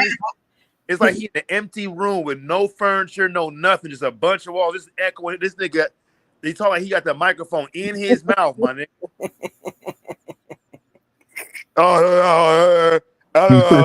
See what happened? Well, I'm like, nigga, don't follow that shit, nigga. Goddamn. Said the whole house get checks. I don't know if they got checks, they fucking the money up because ain't no way. All he gotta do is make sure he fucking her right and fucking up when she wants some goddamn dick. And he getting a free ride. Like at the end of the day, niggas know how this shit go. He another Jody. He another damn Jody. Hey, in Florida, bro, there was like I met a bunch of people like that, bro. And nigga told me, he was like, "How come you don't get a check?" And I'm like, "What you mean?" He said, "A crazy check." I'm like, nigga, that nigga said, "You tripping?" He told me I was tripping and shit. I'm like, "What do you mean?" He said, "Nigga, if you gotta get a crazy check, you ain't living right." And like a lot of niggas. You can finesse the system with kids and food stamps and TANF and fucking WIC and shit. But a lot of them niggas get that fucking fully disabled shit and that crazy check, bro. And that shit pay like $3,000 a month and shit. Nigga, and they get a fucking rent allowance and shit, nigga. So I could see them niggas both getting that check and getting the food stamps and shit. And they still need school supervisor after all that. What was that? I said, and still needing school supplies after all that. Man, bro, like nigga, and that's just sad, bro. Like that's terrible. Like nigga, you this high enlightened, fucking educated, wise motherfucker and shit, and your girl gotta go on Facebook for a fucking GoFundMe, nigga, for a fucking school. This nigga talking about he come from the discernment community, but you ain't got enough discernment to see that your kids you can't discern and say, hey, my kids need backpacks and crayons, nigga. You get up here and kick all this knowledge, nigga. You amalgamated all of this knowledge and so-called wisdom. You were Sanchez a stool pigeon, a minion, but you can't take that in real life and go buy a book bag for your babies, my nigga. A box of crayons, bro, is like $2. You can go to the Dollar Tree and get crayons and pencils and notebooks, and you get a $5 book bag. You can't even afford that, my nigga. Nigga, you can take them kids to a church, nigga. Right after the sermon over, nigga, you bring the kid up to the pastor and shit. We want to get saved, my whole family. Oh, we got them nigga gonna take care of you, nigga. You gotta come back. They gonna fucking like, oh, we got a new family for the congregation. They gonna fucking what they call a love offering, nigga. That's that nigga, he just want a little bit of notoriety on Facebook, on YouTube, bro. He's more concerned with growing a bullshit YouTube channel than building something up for his them babies, bro. He's more concerned with people with niggas dick riding him on YouTube and motherfuckers hitting that like button than he is concerned, with his real life, man. You put that phone down there, you gotta deal with real life, nigga. Them babies gotta eat every day. They need clothes, they need shoes, nigga. That's what matters, not a goddamn YouTube channel, bro. That shit sucks, nigga. One day, one of his kids gonna be old enough, he gonna take a bat to that nigga fucking that nigga whole computer while he in the middle of a fucking stream. Like for real, my nigga. Like that shit, like look, no bullshit. And I know he's not. I know there's plenty of motherfucker enough niggas like that to fill a fucking city, bro. To create their own city of these fucking just impotent niggas that just don't have no inhibition, bro. They call fuck niggas. Yeah. Don't got no drive. Don't got no drive to do nothing. My homegirl call him your friendly local neighborhood, your local friendly neighborhood friendly fuck boy. Like Spider-Man. Chrissy in the chat was around a month or two ago. Chrissy came up on my panel and said, True's on, you exposed this nigga. Bobby was on my panel. And Chrissy came up there and said, you exposed this nigga True. Now this nigga back on your panel with you after you exposed him. So you exposed this nigga for being broke, for living in Section 8. I said, yeah, nigga, I'm cold with it. I expose a nigga, make him come back on the panel. The type of nigga, you be fucking whooping his ass in a fight, and he'll try to like hug and lick you or some shit. Nigga. He's a weirdo, nigga. Like, the more fucking pain you give this nigga, the closer you want to be to you. That nigga weird. Man. Nobody else did that. No, I'm telling you, nobody else did to that nigga what I did to him. Philly didn't do it. Sanchez didn't do it. Key Norfolk. Nobody ever exposed that nigga for living in that bullshit ass house he lives in. Hey, you see how Zay has completely left me alone. That nigga ain't using my face for his avatar. That nigga, bro, had like a fatal attraction. Using the picture. Zay stays out of it. This nigga Bobby, I was yelling at that nigga one day. This nigga Bobby gonna tell Zay, kick him off the panel or Zay. And Zay ain't do nothing. I said, yeah, why you calling for this nigga now? No, nigga, deal with me. You bitch ass nigga. So don't call for your gay lover, nigga. Deal with me, nigga. Don't tell nigga kick me off the panel and mute my mic now. Fuck all that. We started, I'm gonna finish. I can see this nigga Bobby having all his kids at a talent show, nigga, with his beats, nigga. He really gonna think he a record producer then, nigga.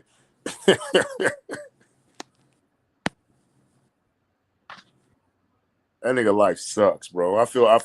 You know what, like, and that nigga be talking about calling CPS on niggas' kids. He said shit to me before, nigga. And I'm sitting here like, nigga, I'll hurt you, nigga. Just even fucking, who used that kind of vernacular, nigga? He said he's gonna do that smokes in them. Nigga, you need to call CPS on your goddamn self, nigga. You need to call CPS and say, hey, man, this man can't buy his kids crayons and erasers and pencils. He can't even buy them motherfucking SpongeBob backpacks. This nigga can't even buy a fucking Pop-Tart. Bro, throw this nigga away, man. You always say put niggas in niggas is garbage. You really the garbage ass nigga that need to be thrown away. It's you, nigga. That nigga he didn't throw himself away, nigga. Yeah, put yourself in a goddamn glad bag. We all be glad. Throw yourself away. Do everybody a favor, fuck nigga. Damn. What he need to do is get his shit together, man. Bro. He need to get off YouTube for a couple months and go get his shit together. Man, let's do an application for this nigga. Let's donate to this nigga. Shit, I ain't giving Everybody on the that shit show $1. talking about, man, everybody on the shit show be talking about they got big bread and big paper, girls showing our house off. They Yeah, all but talking ain't about they nobody going on trips. supporting Bobby Knight. Man, y'all need to send this nigga a fucking canned good. Treat this nigga like one of them starving ass African kids with the flies around their waist. Send that nigga, donate a canned good a day to this nigga, man. Do y'all got this nigga address? We need to get the YouTube community together, like Sister Bethy, fucking Smoke, AB or AP, whatever his name is and shit, and have an intervention, nigga, because we could save one of our own, and we can bring this nigga to the light, nigga, so he can this nigga, bro. Do what he need to do for real and stop playing with us. We don't want to play with you, nigga. That shit together is like start like trying to be a Dojo in the building. Dojo, salute, What's brother. up, Dojo? We ain't finna we not finna let this nigga keep doing this though, y'all. Yeah. Hey, look, that nigga went and got his shit together. Niggas will be fucking like proud of that nigga on some real shit. I'm like, damn, hell yeah, nigga, because niggas is really worried about your ass, not in the best way either. Yeah. Like, Yeah, now we know the truth. Shit. This shit is all real. What Knowledge was saying on the songs.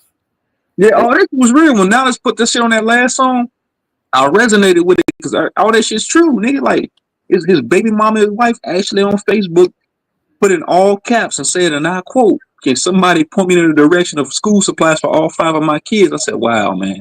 I said, "This is this busted and disgusted ass nigga here." Hey, bro, she gotta be slow, bro, to even have to say, point me in the direction, nigga. That's Nigga, what I said. from the hood, nigga. I never grew up in the hood, nigga. I know where to go. Nigga, I grew up in fucking military family all over the world, nigga, in some great fucking neighborhoods and great schools and shit, nigga. She in love with that nigga. She ain't stupid. She in love with that nigga. She digmatized. All she got to do is dial 211 on her phone, and She probably stuck up under that nigga all day. He live and she ain't getting no attention. I'm telling y'all what it is, man. You think that nigga be beating her? Probably. No, I don't think because she be in the I don't background. know. She be in the background a lot. She do be in the background a lot. That's one thing I can say. She might be one of them types that cries and shit, you know. He might scold her. That's what he probably does. He scolds her, nigga.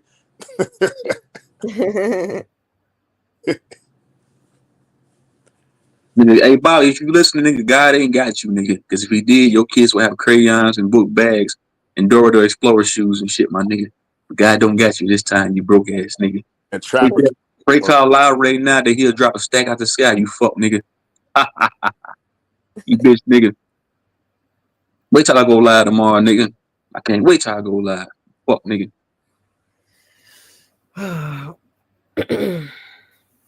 So this is what we gonna build about this nigga all night. Nah, Hell nah. I'm good. I just had to come up and get that shit off, man. Hey, step your game up, nigga. That's all I gotta tell him. Say one more thing, hey nigga, step your game up, nigga. Get your money up. Yeah, nigga, Bobby, you were definitely not on the win streak right now, my nigga. You might need to go to a meeting or something. Bum niggas anonymous or some shit. What the fuck? Hey, Dojo, I'm waiting for you to come back up, brother, man. We can finish that Dante's Inferno, man. We're gonna finish that Dante's Inferno tonight, man. You come up. What you talk about? The animation movie? Nah, the actual book.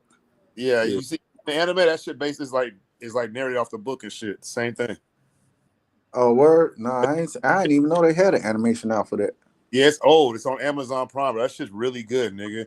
Cause that nigga's like a temple. That nigga was doing all the worst things, nigga. Yeah, I'm on we on what? Canto 13 right now. We just finished that up. So we just gotta get to 14 and just finish the book out. Okay, for sure. Good Hell book. yeah.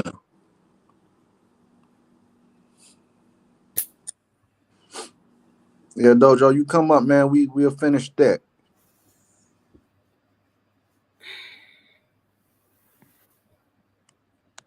But besides that shit, man, what's good with y'all though, man? Shit, nigga, I just got my vet back yesterday and shit. I'm happy about that. Sold my truck.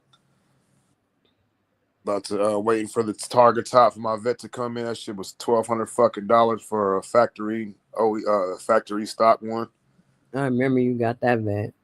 Yeah, and this motherfucker like last year had backed into it. My old neighbor, this nigga backed into my shit, and while I was at work, and somebody called my name. My roommates called me like, "Hey, you crashed your vet?" And I was like, "Nigga, what? I ain't drove that shit in like a week." He said, "Man, your shit is fucking fucked up." I was like, "What?"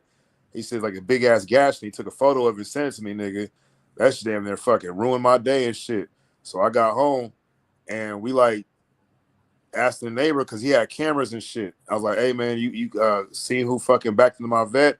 And he was like, "Oh, let me go check. Yeah, I got cameras. They should have caught it." So we like good looking. And then I go in the house, and then like later on, somebody else come and tell me, "Hey, the neighbor said they didn't catch the fucking person because the sun was in the glare. There was too much glare from the sun in the camera." And I'm sitting here like, nigga, his camera, the sun is in the south part of the sky, nigga. My vet's on the north part of the fucking block. Like, how the fuck is sun gonna do that shit? And then like 3 days later, one of my other roommates, he's a fucking a pagan. He's in the pagan motorcycle club. He was doing work out of state. He came home and he's like, "Hey man, come here, let me show you something." And he go underneath the nigga truck, and he's like, "Look under his truck," because he had a white truck. I'm like, "What's that?" He said, "Feel that shit." And I felt it, and I was like, fucking this red fucking flaky shit. It was carbon fiber from my truck, from my car and shit, nigga. So I got that nigga outside. I was gonna kill this nigga. This nigga ain't got no insurance, no nothing. And this was told me. I told you I didn't do it, but I was drunk. That I was asleep when I was drunk when it happened. And if I did do it, I was probably sleep or drunk. And I'm sitting here like, nigga, I'm gonna kill this motherfucker and shit, nigga. And you know, nigga, I'm sober, so I can't act on every whim, especially like that right next door and shit. So, you know, my sponsor told me let it go and get it fixed. And so I had to wait until I could get a new hood and somebody to paint it, because I'm just like, it's hard to come by the 87 vet, the stock hood in that same color, nigga. So that shit sat at the storage for like fucking like a long time, like 8 months. And I found the hood, ordered it. She got sent after like 2 months, and fucking got that shit painted and shit. So yeah, just got that bitch back. You back?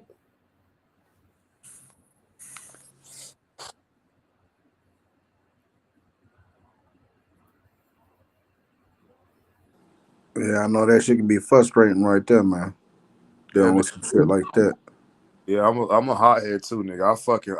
I like to fucking hit people, but I can't be like just doing it like that, nigga. Because nigga, of course, told me they was like, nigga, I like to fight. I like challenges. I like to test that. I like to throw down and shit, man to man and shit. We can be cool after with everything and shit. But like last time I put my hands on somebody like 3 years ago, the court was like, if you come back to court with a fisticuffs or altercation and shit, because they try to say it was assault and battery with a substantial bodily harm, because I fucking like broke the nigga's jaw like 3 places, and he hit his head on the concrete, and a triangle popped out of his skull. This shit was bad. And he poked me in my eye though. He poked me in my eye, and I fucking socked his stole on his ass. Boom. And they're like, yeah, if you do that shit again, we're gonna register, we're gonna treat your hands as deadly weapons, and it's gonna be an enhancement. So like I've been real fucking careful, like how I fucking be, because niggas that act like they crazy and shit, and then you put your hands on them, they gonna run a snitch, call the cops. They want to really hurt you then. Show up to court. Mm-hmm. That's crazy work. So the dude you got into the fight with called the police on you, man? So look, it's funny because when I first started doing the show guy shit, it was like my first 3 or 4 days. I was doing it with this one bitch. She's the one who I was doing timeshare, and she's working out there at the link, nigga. She got her titties out and fucking like these nice fake titties and shit, and these pasties on it. And I'm like staring at her titties, nigga, because you guess because they're there and shit. She looks at me, she's mad. She's like, "What the fuck? Okay? What you see?" And I was like, "What the fuck you mean? What am I seeing? I'm looking at your damn titties. They're out." And she's like, "You married?" I was like, "Well, hold the fuck up." So you got a girlfriend? I was like, "Nah." She says, "If you work with me, you make a lot of money." So I came back and worked with her that night, made like $250. So I'm like, hell yeah. Cash on the spot. The next day we worked together, made like fucking 300 or 400 and shit. And the next day she's like, let's work in the daytime. So we work in the daytime, and the other cowboys that's been doing that shit for a couple years out. And this one dude's named Leo. He's a little short nigga, a little bitch nigga and shit. And his partner's like this nigga from another country and shit. So they had a group, and I'm not paying attention. I'm trying to get somebody stopped. I don't know what I'm doing really. And so and Sasha calls me over, Zacarias. And I look, she got a bunch. So I go over to do the photo with him and shit. So Joe, salute. It's like 12 black kids out there. And I guess it was all one group. And the Cowboys doing the photos with the group. And so we doing the photo, and the one nigga, the short nigga Leo, he stopped the chick taking the photo and said, we're not done with them. They're our group. I'm like, bro, there's like fucking 10 people out here, my nigga. Like, you don't need everybody for whatever you're talking about. And he stepped in front of the camera like, nah, that she can't take this photo. I'm saying, like, this nigga's hating on my money and shit. I was like, bro, what the fuck you trying to do? He said, well, what you gonna do? And I was like, what? So I took a step forward, and his partner came out and poked me in my motherfucking eye, nigga. Poked me in my eye, nigga. Yeah, that nigga hit you with the Ric Flair, man. Nigga, look, he didn't mean to do it, but then at the same time, I ain't never just poked a nigga in his eye. I'm not playing basketball and shit. And I fucking hit that nigga and up and get that nigga a nice, cool uppercut. Nigga. That nigga fell. That nigga was knocked out, standing up. Nigga just fell straight back and landed on the back of his head. Nigga, his head hit the ground first, nigga, before his back did. And I was like, oh, fuck. And I just walked off. Walked to the parking garage and shit, called my homeboy, like, told me what happened. And she's like, you better go back, nigga, before they fucking try to say you whatever. So I went back. Ambulance was there. Got that nigga in the fucking stretcher and shit. And everybody's pointing at me. And I went to jail for that shit. But I had a good lawyer and shit, so they dropped it down to a misdemeanor fucking touch or whatever and shit, because we had the security cameras. I just didn't have enough money at that time to fucking fight a whole case. That lawyer was $3,500 and shit, nigga. So yeah, nigga, that's how that shit happened. But yeah, I fuck when I hit niggas, bro, I be fucking hurting them like badly and shit. That ain't the first time. Like the nigga jaw was wired for 8 months, my nigga. 8 fucking months. He could have come back to work. That's crazy work. Hey, you can rip a phone book, huh? Tell the truth, Mental Ninja, huh? You can rip a phone book. I just got, nigga, I'll rip an address book with them small ones. I bet. Maybe a TV guide, nigga, or a newspaper. But I got these fucking fucked up ass fucking knuckles, nigga. And I broke a nigga. I punched a nigga so hard one time in Florida, nigga. We looking for his gold grill in the house. We can't find it. That shit was still in his mouth. Nigga, I had cracked the whole bottom part of his jaw, and his whole bottom row of teeth had folded down like a hinge under his tongue. Oh shit! Horrible, man. Let me see again. Let me see. I would let nobody leave the house. It was like a hostage situation, nigga. It was bad, nigga. Hey, this is why I was worried when this nigga came to Cali that time. I was like, oh shit, Mental Ninja here. I did not know what happened. You met this nigga Mental Ninja before? Yeah, I thought Mental Ninja was for to kill somebody. Yeah, H.O.T.C had meetups, man. We meet up. That shit was something. So you met this nigga too? Nah, I didn't have it. He came out here. Man, look, bro. I missed the California meetup. You know I heard the nigga was a live wire, man. It was like 10 people, 12 people. It was dope. I mean, it was more than 10 people. It ended up being 20-some people. Yeah, see. So y'all met up before. What's up? I didn't know it. Yep, we're gonna invite you next. To the point where, Sanchez. I think I heard that before. We was doing some, but you didn't. It wasn't what them niggas was trying to say either. Yeah, was it 111 truth minute with y'all too, right?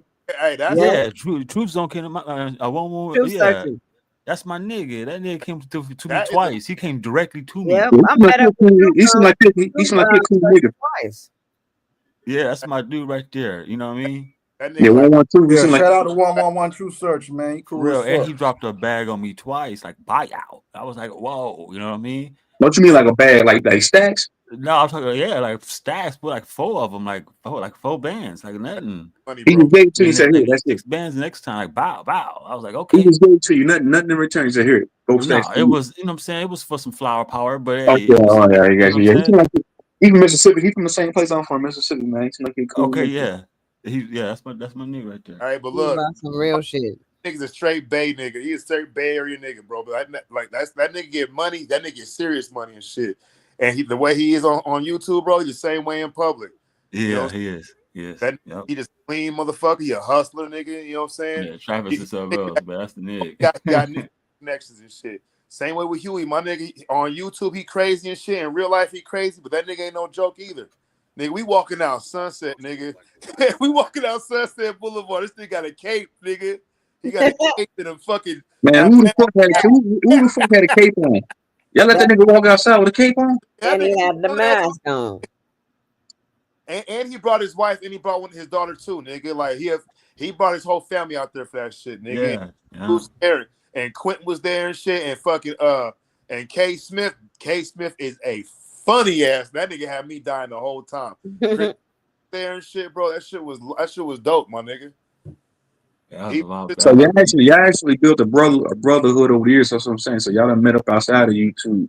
So that's what it was all about. And you know what I'm saying? It was like trying to make it.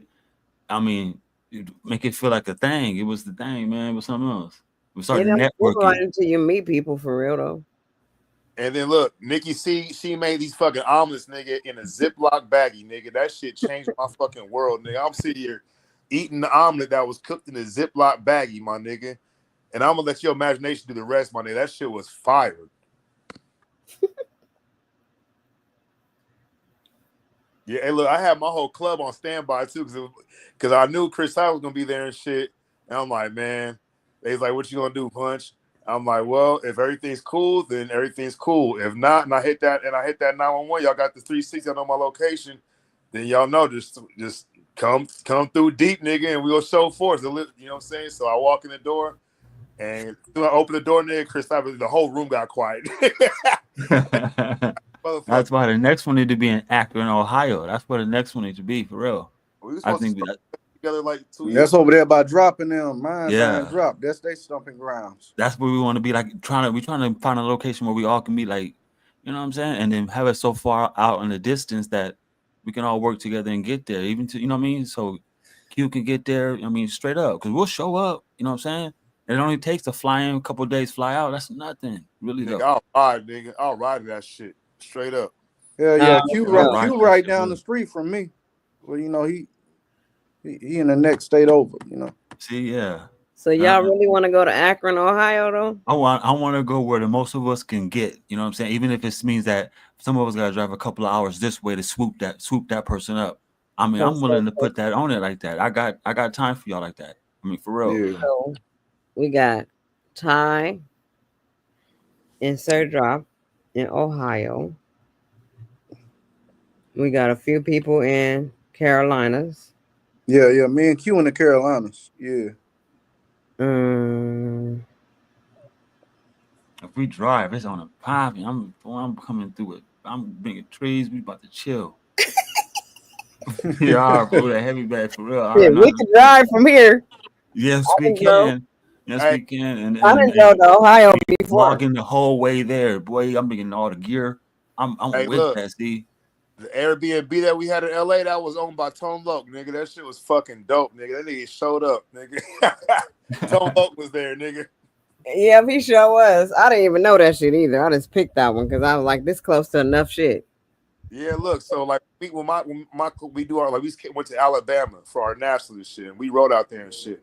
But we all put in, nigga, on an Airbnb, bro, and it was like $100 each and shit. You know what I'm saying? It was like fucking 4 bedrooms and shit. And that's how we gotta do it, bro. Like, nigga, I was on the couch, nigga, and Q and fucking Quentin Emerson on the other couch and shit, nigga. You know see, that's good. We went to Vegas, figure out what was up there for 4 days. Truth on the other couch. It's like we was in the living room and shit. We just fell asleep right there, nigga. And the next day we drove around, went to the beach and shit, went to fucking Venice and shit, took a bunch of photos, fucking with bums and shit. I see one of my sponsees that disappeared, nigga, out there fucking bit up by ants, drunk as fuck, nigga. That shit was nuts, nigga. Yeah, it's all about vlogging the experience. When you make it seem like it's a situation and then you overcome it, and especially that's good content right there. That's almost reality TV. That's what they're looking for. That's what the algorithm is looking for. Facts. Yeah, you know how niggas talking about the community and all this shit, the community, the people, the community. I'm like, nigga, where the picket fence at, nigga? Where the fucking park in this community at, nigga? Where the sidewalk? I don't want to get hit by a car and shit.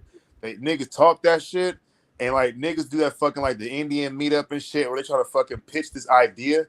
Bro, we just linked up, nigga, because we spent so much time on the fucking YouTube and shit, nigga. We wanted to meet each other in person and fucking just actually hang out. It was a Yeah. different thing. Before I left, I was on the fucking on the steps with talking with Huey, and I'm like, all y'all niggas H.O.T.C? He said, yeah. I said, well, shit, how I get in? He said, nigga, like that. Now I'm like, okay, cool. You know what I'm saying? But yeah, nigga, that shit is definitely possible, bro. We did this shit and pulled this shit off once, and I think it was like 100. Everybody paid like 140. I That sent my wasn't bad, nah. And then Yeah. you know what I mean? All it takes is a rack. All you need is pretty much a cool rack. If everybody get a cool rack, 600, close to $6 we can start you start rationing that shit down to, man, look, before you know it, we're there. It's boom. Y'all It's know more I the location. plan this shit. Yeah, just if you plan it and the location is there, everybody's safe. This is shit right here. I want to vlog it. I want to make that shit visible. You know what I'm saying? Where them thumbnails look real, like the whole. This shit ain't over just because some of these people on passed on. We are the shit, nigga. This shit is like, it's gonna get to the point where these little thumbnails ain't gonna do justice no more. They're gonna want to start. You know what I'm saying? So when y'all was meeting Visual. up, was H.O.T.C bigger back then? No, it's pretty much the same. You know what I'm saying? A lot of us was there's a lot of H.O.T.C members who aren't content creators.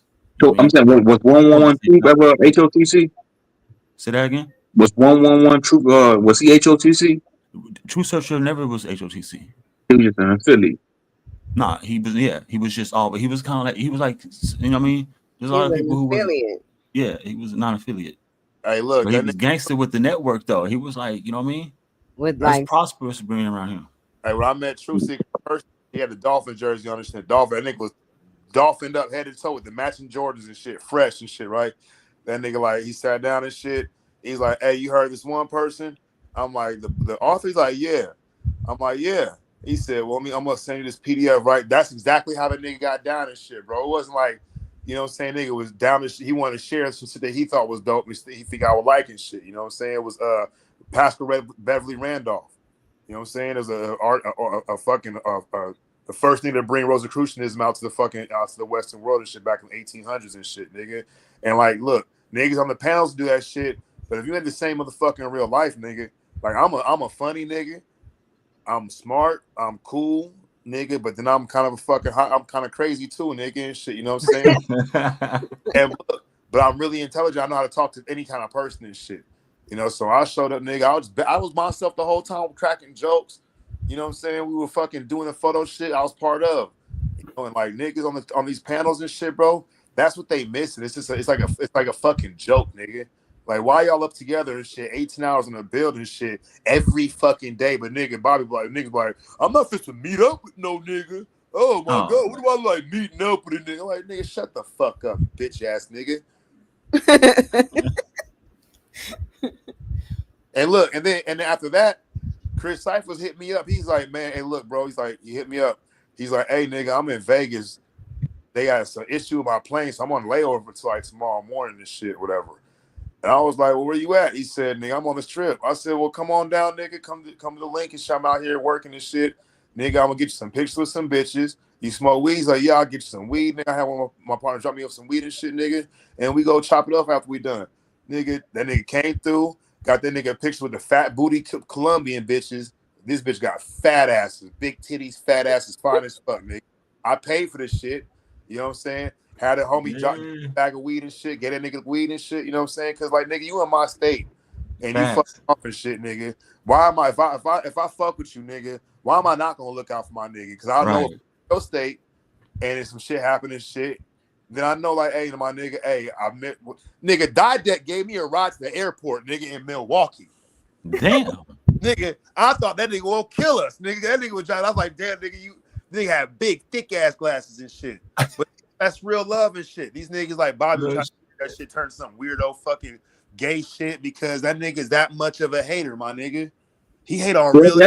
To me, that just sound like niggas just like that sound like how my family be like when nigga pull up in the city like, hey man, I'm in town. Nigga pull up, show love, go out to eat, go out to shit, just fuck around, man. Network. Ain't nothing wrong with networking. That's how you build relationships. I'm gonna say pause when I say that, but it's nothing wrong with that, man. Ain't nothing wrong with that shit. It's plenty of people from off this YouTube that I was, I wanted to like meet outside of YouTube. This is one chick named Jackie. Or me and her talk on the phone for like 10 hours at a time, bro. So it's always good, to build that type of rapport with people outside of YouTube. Ain't nothing wrong with that. Ain't nothing worried about that. Who the fuck said something wrong with that? Bro, look, it's just so fucked Your up. friend. You said who? Man, that nigga ain't my goddamn friend, man. I don't like that nigga, man. That's Okay. St. I Louis. keep that nigga around for entertainment. I don't. So crazy. I ain't gonna go as far and say that. I don't even know. I don't know him like that, man. And the nigga, my thing is, bro, you gonna troll me, I'm gonna troll you back, nigga. And when I troll you, you're not gonna like it. Hey, look, we can do an H.O.T.C.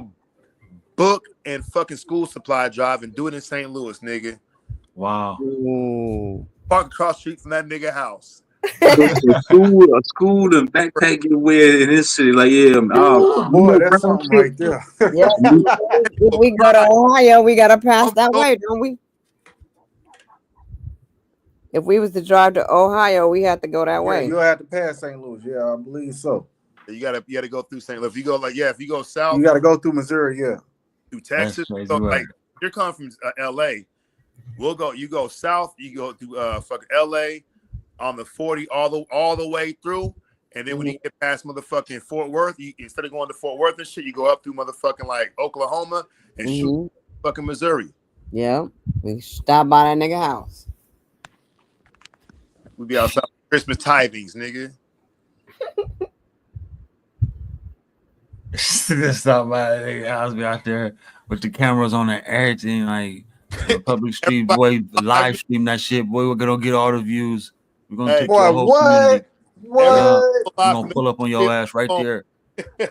Right there, fool. Had the cameras out and everything, like it's on you.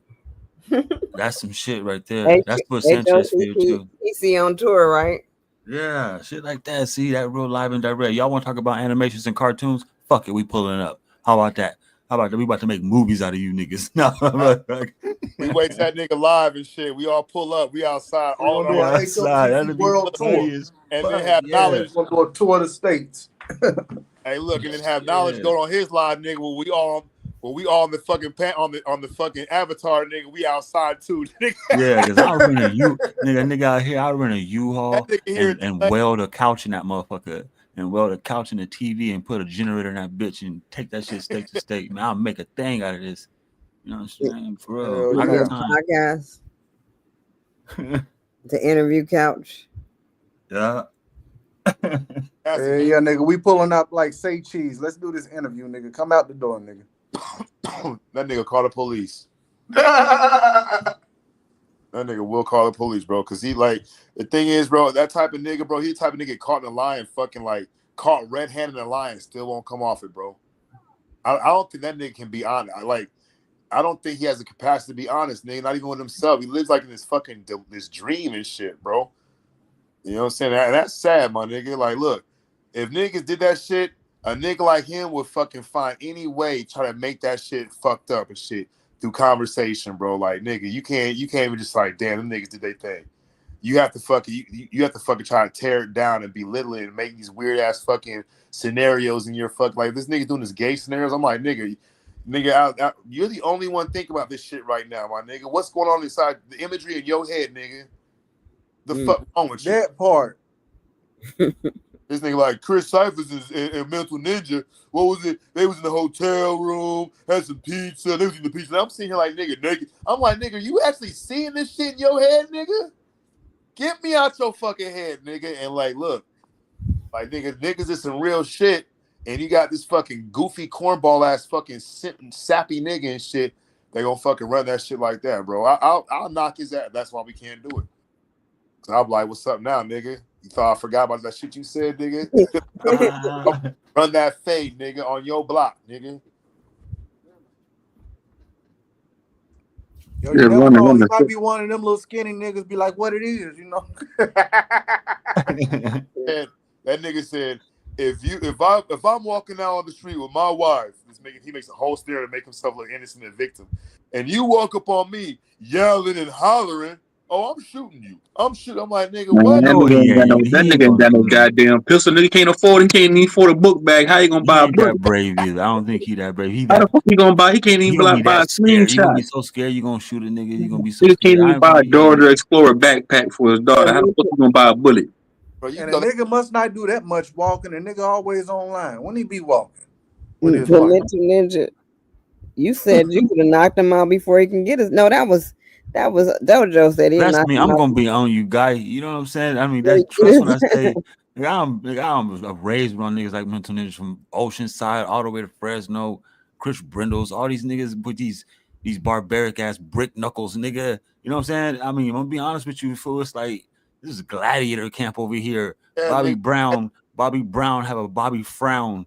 Bobby Frown, boy, your ass would be scared to come out on the front yard. You know what I'm saying? We knock on your uncle's door, guy. You know what I'm saying? We ain't worried about you. Go get your big homie, little homie. You know, Hey, look, no, real I'm talk. just I'll joking. nigga, look, now I'll let you get the first fucking swing, nigga. I'll let you get and eat them motherfuckers, bro. Let the nigga go ahead, get your shit in hard, nigga, because I'm about to fucking light your shit up. But look, Yeah, bro. This niggas, on had 3 to 5 niggas on me at once, so it ain't no thing, boy. Just be one on one, boy. That's like I'm half sleep already on that. That's like nothing. You know what I mean? Out here, it's always 3 to 1, nigga. I'm already is light always on that. I'm like, yeah, there's nothing. hey, but look, when that nigga said, if you come up me hollering, if I walk with my wife and kid, and you walk up on me and you're yelling and hollering, oh, best believe I'm shooting you. I'm like, nigga, you He just drew a scenario in his head. checked in. The only thing he'll hear is like, "What's up, Bobby?" Beep, beep.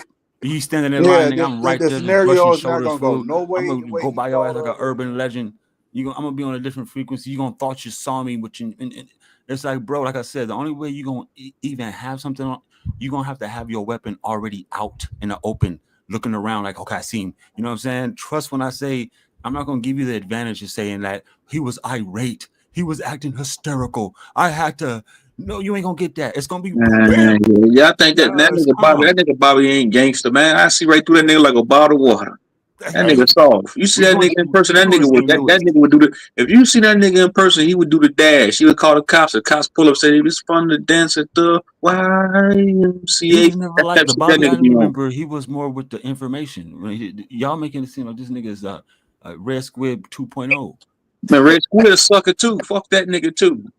And You know, I Red Squid, Red we Squid, coming to listen, Baltimore, nigga, Red Squid. listen, Red Squid, bro. I'll never make a video responding to you, bro. You just ain't worth it, bro. If you get over 200 views on your channel, bro, I'll respond. Until then, I'll never mention your name, bro. You Oh, just then he's trash. done. He's done. Hey, Yeah, Red this Squid, nigga brother. do videos and put it on private. hey, Yeah, And then put it that on nigga suck. membership, talking about nigga, you gotta pay I got $5 you, to watch Amo. my Ain't videos nobody with buying your that ass. shit. You trash, nigga. Ain't nobody buying that shit for no $5, nigga. You not even 5 pennies. With his but look, that nigga King Bobby, David looking at that That fool nigga's look a like he cat still. lady, man. That nigga's a cat burglar. That nigga a cat lady Red What's Squid. with the cat, man? Where y'all get the cat from? I That mean, nigga I he ain't in never prison. seen him. He He in got a prison. cat. He got a He little got a black cat. cat. Yeah. Nigga, I got a cat. I got an all black cat. You know what I mean? I got all black, and it's like Bassett on some Bassett shit. I got an all black female and an all black male. They've been around me since the beginning. I mean, what's wrong with cats? I mean, seriously, I don't be kissing them and shit. I Man, mean, I'm saying that nigga look like one of them single white bitches in the picture with his cat. That nigga, like, that nigga like a cat lady. He ain't a cat burglar. A cat's out of the. He a cat. He a neighborhood cat you know his burglar. pets. What's wrong with the nigga pets, Kidnapping man? But stray cats and shit. Taking them but I hostage and feel shit. you on that Dojo, man. I wouldn't even consider him a Red Squid 2.0, man. This nigga is pathetic, man. hey, look, If you, I couldn't even fucking put my hands on it because I that make me like a fucking nigga who pick on weaker. I like fucking challenges. I'll fucking look. Like when me and Chris talked about walking the door and shit, and the room got quiet, and I looked over, I'm like, in my head, I'm like, damn, I'm about to fucking be awesome. I'm about to fuck this whole day up. I'm about to ruin this shit, nigga. And I walked up to Chris, and I was like, what up? And he shook my hand and he pulled me in close and said, hey, we gotta have a conversation. I was like, for sure. We stepped outside, me and me, him, and Truth and Huey. And we had our discussion and shit, bro. We both came to the same terms, nigga. Like, nigga, we gonna fuck this shit up or we gonna enjoy this shit. And the good thing, because if that nigga would like fucking took off on me, we've been fighting. I was gonna come in there to take off on him because I don't want to be like, I don't want to be the fucking dickhead and shit. Give that nigga option. well, y'all had some. You came out. Well, when what happened though? Like, Truth. 111 Truth was there too. yeah, nigga, no. I forget what happened and shit. We was on Chris Cypher's shit. He said something, I said something, and I was like, nigga, I'll slap the fucking shit out you, nigga. He said, oh, yeah. And then, like, I hadn't been on that nigga channel ever since. And so niggas knew I was coming, you know what I'm saying? And that shit was still in the air and shit. So, like, and the thing is, I'm going to say like this. Being fucking wise and shit, nigga. You gonna throw down or not? Or you gonna delegate and shit? You gonna sit down and have a fucking discussion? You have a meeting and shit, man to man and shit, bro. And that's that shit. Was nigga like, oh, well, you were with the fight, blah blah blah. Nah, nigga, we had to sit down, nigga. We both had the option to fuck that whole day and fuck the whole thing up. And I say that all the time too. I said niggas be arguing with each other online. Like shout out to the nigga woke us into his sleep. Me and him don't argue. A lot of niggas argue online, but I say all the time, if most of these niggas see each other in person, bro, it'll be like, man, what's up, my nigga? You know, I'm just trying to get some views on YouTube, nigga. It ain't that deep. It's more it'd probably be more respectful in person than it is online. Like if Online niggas be giving daps to niggas, what's up, my nigga? You know, it's all gravy, man. Hey, look, if I say I want to put my hands on somebody, I'm not gonna just say that shit. Like I don't use that shit as a joke, nigga. It's like I'm at that point, like, okay, well, if it happens, I said it, nigga, and I'm gonna fucking eat my words, live up to that shit. But I'll say it like this, nigga. In the MC world and shit, these big ass clubs, Outcasts and fucking look, Outcasts in my club, there was a big ass situation happened earlier this year, nigga. It was horrible. You know what I'm saying? And like the thing is, like, nigga, we could mutual destruction. We could destroy each other and shit. But their heads, they had to sit down and shit. You know what I'm saying? That's true motherfucking that's true fucking He straight said a sit down. Yeah, nigga, they that shit happens all the time, nigga. When these fucking big ass clubs about to fucking try to go to war, like for real, a real war, nigga. And it's gonna be on the news, shootings. You heard that shit in fucking Bike Week in Daytona and shit. Before it gets that shit, after that shit happens, Wheels of Soul, there'll be a sit down.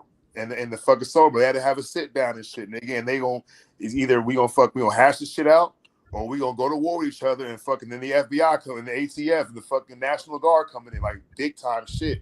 So like at the end of the day, men have the opportunity to have a sit down, nigga. Just being fucking fighting niggas, that shit don't make niggas bad or nothing. Having motherfucking what's that shit called? Not decorum, but motherfucking whatever that word is and shit. But talking to each other and shit, nigga. See what's up. Yeah. Dialogue. You got a whole bunch of killers that don't use the word dialogue. They don't want to hear the word dialogue. You better sit down and stick. It's kind of like meeting up with fucking Bumpy Johnson and fucking what's that nigga name on the movie Hoodlum? Frank Lucas. No, it's wild, bro. It's wild. You gotta have like those ones who can think it through. I mean, I remember this dude we used to run with us, man. He lived forever. His name was Spook. And at the sit downs, he would do all the talking for everybody. You know, he be talking like this and stuff. He talked like, what's happening with you, Dojo? What's happening with you, cuz? You know what I'm saying? But he spoke for everybody. This fool was he ran in Chicago. He was during the time where they was putting bodies in manholes and shit. But Chicago had a snow freeze. It got so cold that it was like below. So when it defrosted, they found a whole bunch of bodies under the ground, like under the thing. And he's something else, bro. This sit downs is way more thicker than those fades, bro. Straight up, that shit get thick, bro. That shit get real thick in there. I ain't never been in one because that's a way above my pay grade and shit. But like when niggas be like, "Hey, look, we ain't find our colors. We all know we gotta keep our head on the swivel for this one club and shit, nigga." And that's what it is. I come from the top, and we don't do nothing until the top say, "All right, everything cool. Y'all can fight y'all colors again and shit." Because this is how it works, especially in motorcycle club culture, nigga. In the motorcycle set, if we beef with another club and shit, you know, and it's a green light. And they see us riding around, nigga, and we just brought more fucking car. They in the car, they fucking shoot at us and shit. Or they on bikes, they shoot at one of a member by himself and shit. And they'll say, "Hey, look, we ain't find our colors." Not because niggas is scared, it's because niggas is smart. And like, nigga, we ain't gonna try to create we ain't gonna fucking ask no fucking problems to come to our shit. We gonna move in silence and shit. That's why my club, we all dress in black. So if anything happened, all they gonna be like, all we saw was black and gold. Nigga, everybody dressed the same and shit. Or everybody patches, everything looked the same. You can't tell who and shit. You know, it might be different bikes and shit, but without that sit down shit, bro, delegation, bro. That's the true delegation and shit, nigga, of soldiers, nigga. And that's the generals. The generals do that shit. The top of the food chain, they do that shit. So on the YouTube shit, like, I get it. We could talk shit and everything. But at the same time, like, nigga, when I leave off YouTube, I go back to I'm on the real world, and I conduct myself as a man on both. I'm the same motherfuckers in both places and shit. So like niggas like Bobby and Red Squid, you know, poor Squid. He's like a kid, nigga. He's like that. He's like the fat kid that's like, you know, is he really a threat? Like, nah, he's not. we can get that nigga a pound in the back and get that nigga a little Game Boy. He'll go play on his own and shit. I don't think he be hanging out. I don't think Red Squid got any like off YouTube friends. I don't think he hang out. Yeah, Some of I the said shit the he be same pulling shit. though, it's like you can't have a group around. I know you ain't got no homies around you who let you act like that. There ain't no fucking way. You know what I mean? He be doing some. That's how I know he don't act the same way off the shit. I'm like, come on, man. Hell yeah, that nigga felt uncomfortable around a group of niggas. They probably throw water bottles at that nigga and shit when they drive by and they see that nigga walk to the store and shit, nigga. He got his Now head. he a big ass Polynesian looking ass nigga. You know what I'm saying? I don't even this big Polynesian ass knockoff. He look like and he got some height. He got some height. The Red Squid look like a threat. He look like nigga. I ain't gonna just let you just walk up on me. You ain't gonna my collar now. Come on. You know what I'm saying? He look like, but he gonna get winded fast. That's what we're trying to tell you, Red Squid. Yeah. You know, we got agility out here. We endure out here, Red Squid. You know what I'm saying? I thought This nigga went. Hey, this nigga on a video the other day. He talking about he took a karate class and a judo class. You gonna take a little bit more than that, nigga. You in the streets, nigga. You crazy. You can't make this shit up. Hey, those the worst niggas, bro. Nigga, like I got a black belt, nigga. Shut the fuck up now, nigga. None of that shit work. I don't want to hear how you don't have to do a fucking arm bar, fighting. Nigga. I ain't never seen a nigga do an arm bar in a fight yet, nigga. I've been to prison, nigga. I see some head bunts though. I see some shit in the club that fuck your shit up. Like, oh man, I'm talking about. That's how you know how to gauge a person. That's what I'm saying. You gotta be like, you know what I'm saying, on some Tom Cruise shit when you're in a club, because a fool would be, what you say to them, bam, just head bunch your shit. Fools just do some. Look, I was in county jail, nigga, about to get sentenced and shit, 2006, 2007 shit. We all chained up, about to go to court. And this one nigga was a motherfucking pedo. He was a fucking scumbag and shit. And we all chained up with our arms like T-Rexes and shit. We doing the fucking shackle shuffle and shit. Our legs and our arms are chained, hand chained. And we chained the next nigga next to us and shit. So I got the nigga on one side. He's a motherfucking regular ass nigga. The nigga on the other side is a motherfucking scumbag. And we didn't know until the one nigga said we in the fucking holding tank go out to the court. So they unshackled, bring out one by one. He said, "Hey nigga, ain't you the nigga, bro? You was the one who raped that girl." Da, da, da, da, da. And the nigga was like, this nigga had like tattoos on his face and shit back in 06, 07. So you know that niggas that did that shit was fucking certified crazy and shit. And the nigga said something, other nigga said something. The nigga stepped to him. Bro, this nigga wound his head up. This nigga wound his head like a circle and clocked that nigga dead in his shit and came at him again and was winding his head up like throwing at him and shit. Bro, that nigga didn't want to fight, bro. This nigga got head butted down by a fucking scumbag, nigga. And look, we was this nigga pulling me around and shit to swing headbutts at this nigga, bro. Had that nigga whole face, nose, fucking cracked his forehead and shit. Had that nigga leaking, bro. A nigga that throw a headbutt, I don't want to fight a nigga like that. I'm like, nigga headbutt me one time. I'm like, hey, my nigga, I'm sorry. Yeah, he too close in the first place. That's way too close. Scary, nigga. You scary. Headbutt me, bro. I haven't seen that shit first. I'm like, oh man, this is crazy work. Especially them niggas that'll fucking headbutt you in your mouth, nigga. Them big head white boy, I seen that shit happen too. My nigga in a chow hall, nigga, they was talking. The nigga turned, he said, what? And he said something else. That nigga said, and his put that nigga in his lips, nigga. Knocked his teeth out and everything. I was like, oh shit. Nigga, not trying to fight that nigga or nothing. Shit. No, but a meetup to us sound cool. You know what I mean? I'm really right now, I'm really on some vlog type of voice. Yeah. I'm on, especially with a good proper planning. You know what I'm saying? Whether if it's at the end of the year or maybe in the middle or the beginning, however the planning work, man, I'm with it. You get a little deficit. Is it called a deficit? Yeah, everybody throwing in the pot. As long as we once the numbers come out, we know what's happening. We already know how quick to do it. And if the driving part, you know what I mean? If we do that in Ohio, you gotta keep in mind too the fucking weather and shit, travel, weather, and be able to like go out and do shit. You know what I'm saying? So like, we got like fall begin on September 21st. So the north get colder and shit quicker, and they gonna have snow probably like around November and shit. Depends, like you know what I'm saying, cold. We rent in a van. We're gonna sleep in the van. We're gonna sleep outside. We're gonna be doing it like on off grid, Nick. You know what I mean? We're gonna only rent a hotel when we got you. Nigga, I'll sleep in one of my clubhouses. We got a clubhouse in Akron, nigga, so that's where I'll be. I mean, dang. You can do all kinds of stuff. I've been wanting to travel like crazy. But I want to drive though. Like, getting in the air is easy. You know what I mean, flying is not as difficult as people may think. It's easy. Hey, Nikki, who that is right there in the back? That's y'all homeboy Simon. Oh, here he go. Cloud chaser from last night. Here he go. Hey, but we gotta make sure Sister Amazon there, my nigga, because you know we supposed to be hooked up a couple years ago and shit. You know? Who? Amazon. We gotta get Alma out here. Yeah, because she lives Just in the double the dollar on everything we do. That way, you know, and whatever's closest to, like, say for instance, she can fly whatever airport is closest in the United States that she can fly to. Maybe that should be the destination. You know what I mean? DC, Atlanta, or probably DC, Dulles, or fucking Atlanta International. And nigga, like, if the thing is, like, because her cost for flying will be greater than ours. You know what I'm saying? So I would suggest that she cover her flight, and then like we'll treat her nigga stateside nigga as a welcome guest. As long as she makes sure her people pay. What's her flight though? Her flight ain't gonna be that. It won't be that high. It ain't like it's $5,000 and shit like that. She coming from the Netherlands and shit. As long as they paying their tariffs out there, nigga, we got her on. As long as they paying their tariffs. Private, man, what's happening with you? Stay silent. Hey, how you doing? Chilling, man. We doing considerably well. Yo, I love that story about when you're inside and stuff. That was brilliant, man. It's a terrible thing, but it's brilliant at the same time. Anyway.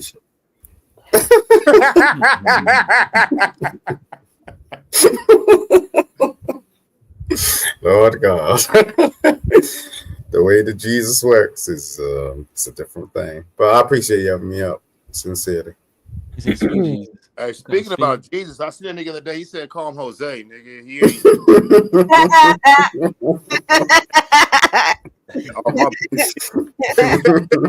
That's crazy. Hey, look, let me ask you a question. All right, look. So, if we are all God's children, right? And Jesus is God's son, and his mother, Mary, Jesus' mom, is God's daughter. Doesn't that mean that God's from West Virginia? What do you mean by that? Because we all his children. Everybody on earth is God's kid. And Jesus is his son. But Jesus' mom is also God's daughter. That nigga got to be from West Virginia, bro. You keep it in the family. Oh, Lord. Your ass crazy. Going at that nigga. He got to be from West Virginia. I knew you was talking about something in that nature, but I still didn't catch it. That's a great juxtaposition. Yeah. You know, where you get that from? I don't know. I was thinking one day, like, if I like, you was thinking one day. Well, he's like, that's a great juxtaposition. Hey, look, another one too. Bro, like, I don't like. Look, I can't believe I don't believe in hell because I don't believe that you can be burned alive the day after you die, nigga. You feel me? Mm-hmm. To be burned alive the day after I died, nigga, don't make no sense. You know what I'm saying? Exactly. Then stuck in church forever in heaven? Nah, I'm good. I'm definitely good on that. Church forever? Nah. Damn. Yeah. It's like, look, if Jesus can walk on water, could he not climb a waterfall like a ladder? I mean, come on, nigga. Waterproof or like water resistant, one of the two. How they wash the nigga feet then? You're talking about simple mathematics and then turn it into something that's an equation. It's like, bro, how we got to believe that shit in the first place? I'm saying, like, nigga, you believe that shit for a while. Your life, nigga. This nigga was walking on water, found a waterfall, and climbed that bitch nigga, like a ladder. Yo, no, you can actually do that shit. Like, have you been to the Red Sea? Like, it's a different type of energy over there. So the salt is it allows you to float in a different type of way. So there's a reason why people saw certain things and then like depicted it in a way that is unusual, but in fact, like, it's just what happens on Earth. Like, if you go to say, but God, like, so, like, look, God one day disguised himself as a mist, and he went and found himself a 14-year-old girl that lived at a horse's stable, so he can have sex with her and give birth to himself, so he can save the world he about to condemn. Did you say give birth to himself? Yeah, ain't he got to? He fucking disguised himself as a miss, found a homeless 14-year-old girl in a horse's stable, had sex with her, got her pregnant, so she can give birth to himself, so he can save the world that he's about to destroy. Wow, that shit makes but yo, in them times, as soon as I don't want to be discriminatory, but as soon as a lady had a thingamajig, like she was deemed as being able to give birth. So it's a different. Look, where the fuck was Joseph when this shit was happening? That's like never said that. Like Joseph had went to the stove to get some whatever.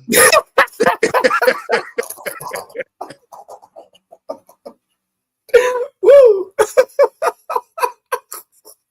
You're damn right there. Yes, I'm not about to play with you, mental ninja, tonight. Yeah, spot on, right there. Oh shit, what's that? Joseph looked, the mist hit the chick. Baby, I'm pregnant. He said, what? Hey.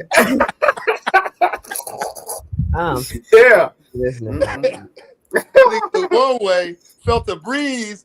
She said, baby, I'm pregnant. Yep. Mm-hmm. Yep. Mm-hmm. Yo, tell me some more. Come on. That's serious. So obviously, Jesus is a white man. He's a British man, white man. No, don't do that. Wait a second. I seen a nigga picture the other day, bro. He's British white, born in Arabia with a Mexican's name, bro. Now, how come they don't call them niggas in Mexico Jesus? It's the same fucking word, nigga. No, like nigga. Then who's that? Oh, that's Jesus. Hey, so I'm like, nigga, what the fuck, nigga?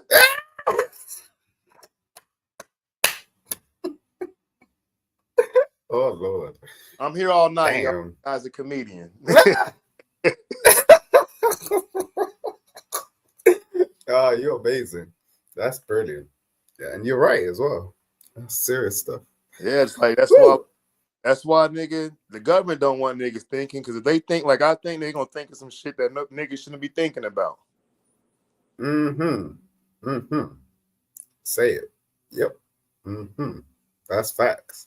That's big facts. And what are you guys talking about earlier? Because I missed out. I apologize. Oh, he's talking about killing a person. We gonna kill him. Lord. Yeah, his name was Simon. Yeah. We gonna make it off the plank, nigga. Are you talking about killing Simon? Oh Lord. Okay. Only if Simon. I don't know Simon. You like Simon said? Yep. Kill nigga.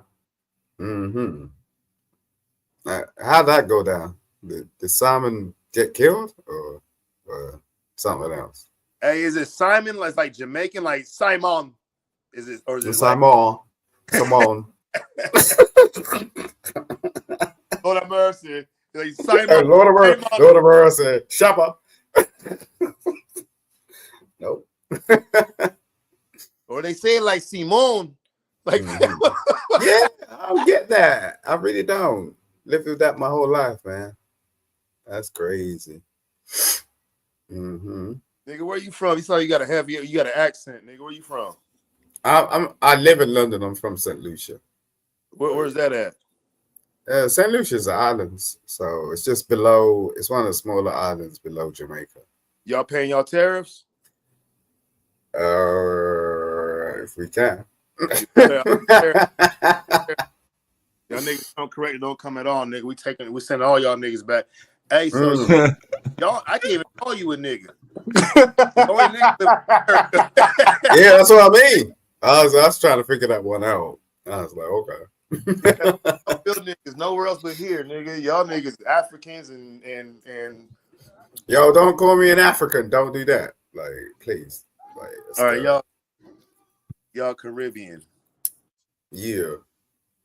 y'all closely related to the Mexican, ain't you? You're closer to those people, aren't you? No, Mexicans are Spanish. Hey, my whole dad's side Haitian. Yeah, I mean that's Spanish stuff. Like Portuguese stuff. Like, no, I know. People Spanish, right? The Mexicans, they speak Spanish, but they ain't from Spain. It's some black people that speak Latino, Spanish too. but they ain't from Italy. Italy's a completely different thing as well. Like, you can't compare. Like, look, my baby mothers are from Spain and Italy, and they're white.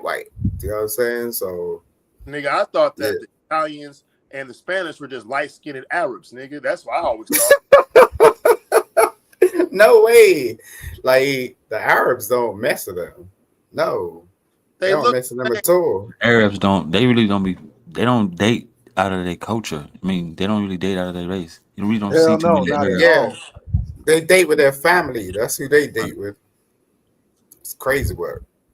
The niggas, but like George Bush niggas look like olive skin, nigga. They light skinned Arabs to me.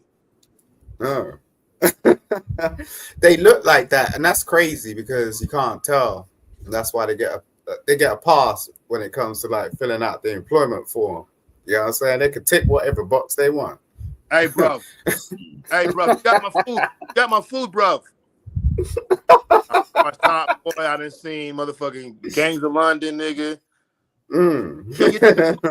I fucking listen to Cass is Dead. If y'all nigga look, there's a rapper from the UK named Cass is Dead. That nigga is a fucking bar. That nigga got fucking fire ass music, bro. That nigga got skin. He wear a mask. That nigga fire, bro. Yeah, I mean, they will look up to Americans anyway. Same way I did when I was a kid. So, well, how come there's no bitches then, nigga? How come you ain't bring no bitches, bro? Yeah.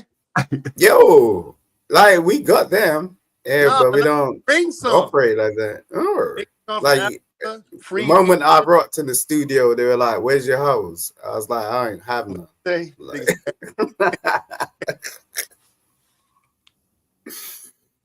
Now, y'all chicks got a lot of fucking herpes. Lots of herpes. I look. Bitches what you talking about? Like herpes? You serious? Bitches almost always have something on the lip, bro.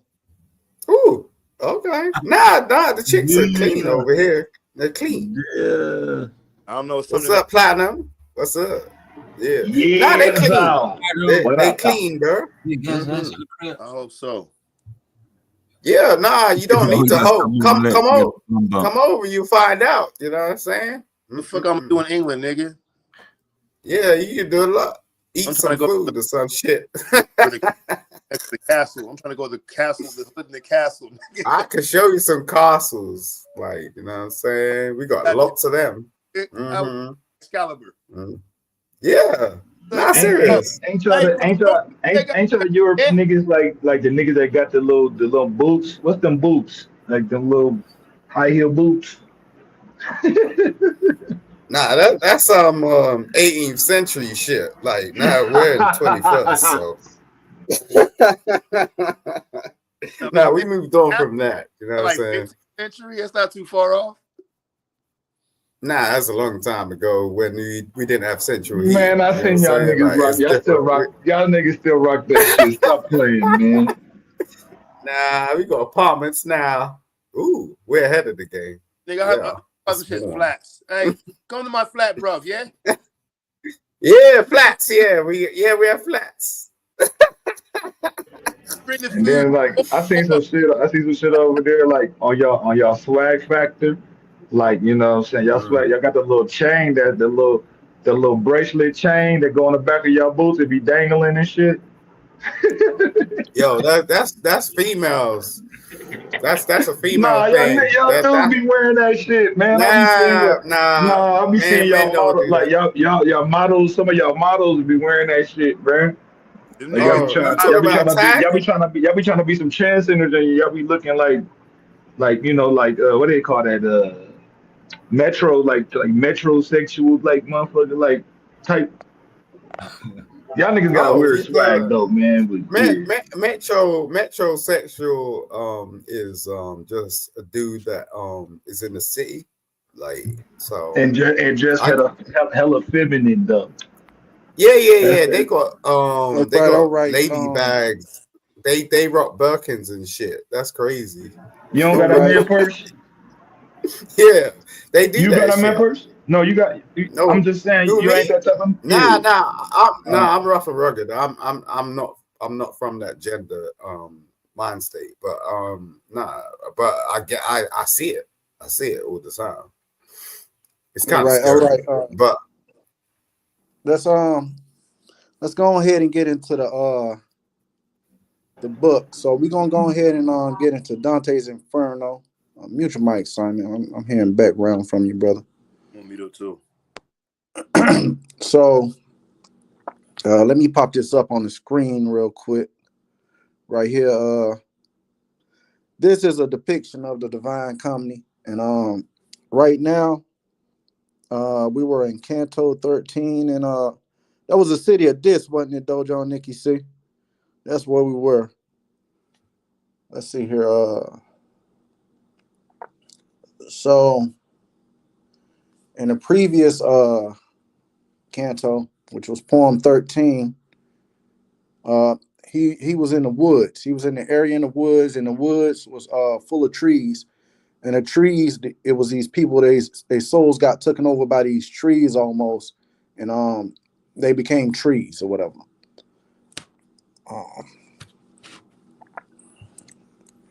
And let's see here. I'm gonna reread that part, then we can go over that, and then we can get to 14. Virgil and Dante entered a pathless woods. This is a dismal of strange black leaves, mishapen branches, and poisonous branches, bearing of fruit. The harpies set nests here, feeding on the branches of the gnarled trees. Virgil explains that it was a second round of the second. It was a second round of the seventh circle, which was like because this part right here is split up into three divisions, three subdivisions, and the further you go down, they have more subdivisions in each canto you travel to, which is the lower you get into hell. Um, so let me see here. Where Dante would see things will cause him doubting Virgil about Virgil's words. Dante has already heard cries, but if he cannot find where they come from, and the confusion stops where he is, he believes that Virgil knows his thoughts. The spirits make such an outcry and are hiding among the trees. Virgil tells him only to break off a branch, and if he will see that is mistaken in his thoughts. Dante pulls a small branch from a large thorn tree, and a voice asks Dante, "Why dost thou break and tear me?" Blood comes from the tree, and with this voice, which asks if Dante has no pity. The voice continues saying that all these trees were once man, and that Dante should have mercy upon them. Dante drops the branch, and Virgil tells the tree spirit that if Dante had believed what Virgil had once written, this would not have happened. Since Dante could not believe Virgil had asked him to pull off the branch, though it grieved Virgil to wound the spirit. In compensation for the wound, Virgil asked the spirit to tell Dante his story so that he may repeat it when he returns to Earth. The spirit is moved by his words, so he tells his story. He is a minister to Frederick II and was absolutely faithful and honest to him. But the envy of the court turned Frederick against him. Because he could not bear the loss and distrust and the sorrow, he killed himself. He swears that he was faithful to the end and asks Dante to tell his truth and his story when he returns to the upper world. Virgil tells Dante to question the spirit if he wishes, but Dante is too sorrowful and asks Virgil to say these things Dante wishes to know. Virgil therefore asks how the souls are bounded into the gnarled trees and if any ever will regain freedom. The imprisoned spirits reply, "We the souls were torn from the bodies by suicide. It is sent by minnows to the seventh circle, where it falls to the ground, sprouts and grows. The harpies eat its leaves, giving it great pain. The spirit all called to the last judgment and will reclaim the mortal bodies forsaken by them. However, they will never regain their immortal souls. They took from themselves and will remain forever trapped in this strange wood. The two poets now hear a noise like hunt crashing through forests, and two spirits appear.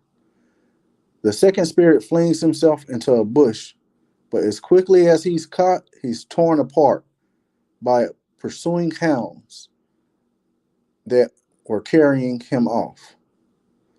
Dante and Virgil approach the bush, which is complaining loudly that the fleeing spirit gained nothing by choosing it for a hiding place. Virgil asked the spirit who he was, but in answering, it first asks that they gather up all the leaves which have been torn off in the hunt, and then says only that he was a citizen of Florence who hung himself on his own door transom.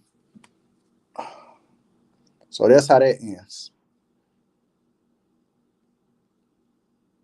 That was the 13th canto. What you guys think about that?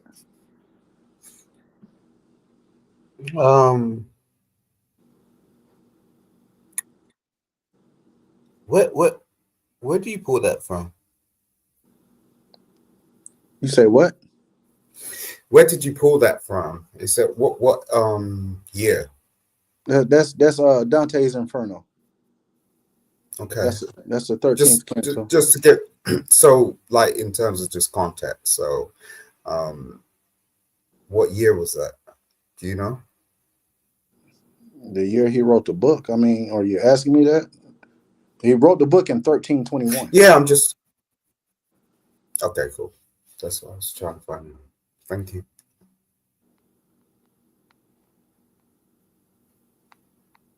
I trip out on the whole suicide concept. You know what I'm saying? Because I was not thinking about it as entertaining it, but like can you imagine if people was told differently about suicide? Like if they told you there was a scripture saying that if you commit suicide that you can go to heaven. Do you really think that there'd be a lot of people lining, or you think people would be taking themselves out? Because it seems like in all cultures there's like a respect for, like, you know what I mean? And even if even atheists feel like, no, don't take your own life. You know what I'm saying? It's like I kind of figure like who drives that? Who drives that fear of suicide? Who taught that to people? That it's not okay. In that time, there was this is why I was asking, you know, the leader to like The tell leader. me. I'm not no leader. Yeah, stop doing that. Yeah, just knowledge, bro. Just knowledge. The leader. All right, Where cool. that come from? You are whether you All want to the know leader or over not. here. We are all leaders. Get that through your skull, okay? Thank you. All right. So, in that time, suicide was prevalent. It was a total different juxtaposition in terms of what was going on. Like what we live in now is complete different fathom. What we have total privileges. Like there was no cars, there was no like central heating, there was no sort of like things like that going on. So suicide was prevalent. It was like, and people used to the life expectancy of a person at that point in time was like 37 or something. So, you know, like our life expectancy right now is probably 100. And that's based on a lot of things, including medical care and things like that. So, okay, so what do you get out of the 13th canto, though, about the people committing suicide becoming trees? that's a relativity. So people used to have a relative thought about becoming one with nature. because like if you actually like, I used to be a farmer. I was a farmer for a year. It takes a lot to grow an apple, and people don't really realize this stuff because like nowadays you could just walk into a supermarket and just pick one up. So your thought process around like understanding and engagement in nature is completely different to what it was before, because like if you actually came across an apple in those times, that was a privilege in comparison to now, where it's like, oh, I'm just gonna get an apple. Okay, so what do you think about suicide again? Because I want to know what you think about the people committing suicide now. Suicide, as I said, to an extent, there was a different type of life expectancy. So I'm not like talking about back then. I'm talking about now. now, it's kind of relative, but it's more of a selfish act, and that's how they try to portray it. Suicide, nevertheless, is nothing that you should do, because people have responsibilities. They have like people around them, they have family, they have friends, and to be in a place where you're so dark and depressed, where you feel like you have to do something like that, is really now seen as a selfless like act. Selfish. Selfish act, sorry. Yeah, you're correct. But the thing is it's how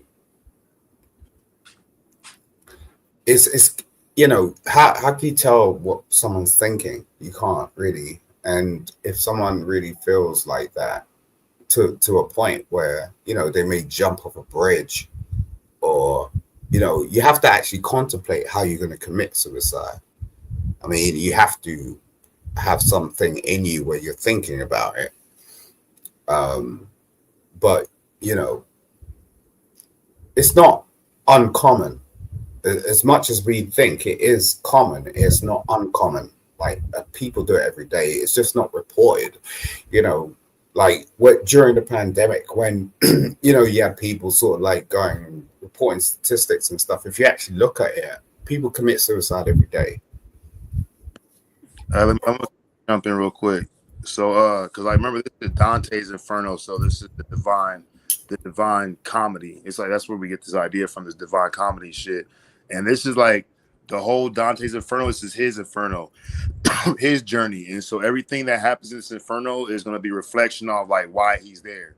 He's trying to save this chick. He's like on some Perseus or Cassius and Persephone type shit. You know what I'm saying? And so like the idea of suicide at this level, and it kind of gets revealed later on in that forest, in the Harpy's forest and shit. Suicide is that, as far as Dante's personal journey, he's kind of molded from all these things, and all these things kind of why he makes decisions. At the same time, like every level is a reflection of the decisions he's made in his own nature. So suicide in the Catholic Church, or even for the Templars, because he's a Templar and shit, but it's through the Christian kingdom and shit before really Catholicism and shit, kind of represents the idea like, nigga, the ultimate blasphemy of God for them is like to kill yourself. You know what I'm saying? So like you're denying your God's spirit and you're denying God's body. So you're not when you go to the next place, you're not going to be burned, which is a definitive thing. You're not going to go to heaven and be an angel, or whatever, or all that shit. You're going to be encased in like something that's not even human nor spiritual, the fucking tree. You know what I'm saying? And like, nigga, you're stuck. You're stuck in that dirt. Your roots are stuck in that dirt and shit, my nigga. And you are encased within that tree. You know what I'm saying? To sprout seed and become a tree again and continue this fucking this eternal fucking purgatorial type shit. You know, because you denied God's flesh, you denied his spirit and all that shit that comes with it, and you didn't choose heaven or hell. You know what I'm saying? So like, that's kind of like what I see from that shit. Okay, cool. So we about to enter the third ring. The third ring is belongs to the people that were against God, art, and nature. So it'd be the usurers, sodomites, blasphemers. Let's get into it. Let me get to Canto 14. Okay. Dante gathers the leaves and returns them to the bush, and the poets pass the other edge of the wood. Here is the beginning of a desolate plain, and Dante looks fearfully about him. Many souls are on this plain, some lying down, some crouching, and some wandering restlessly. Flakes of fire fall on this desert, making it burn, and increasing pain of these spirits who are being punished for their violence against God. They try to save themselves from the rain of fire by waving it away with their hands. Dante noticed one of the souls lying on the ground raging and asked Virgil, "Whom is this soul?"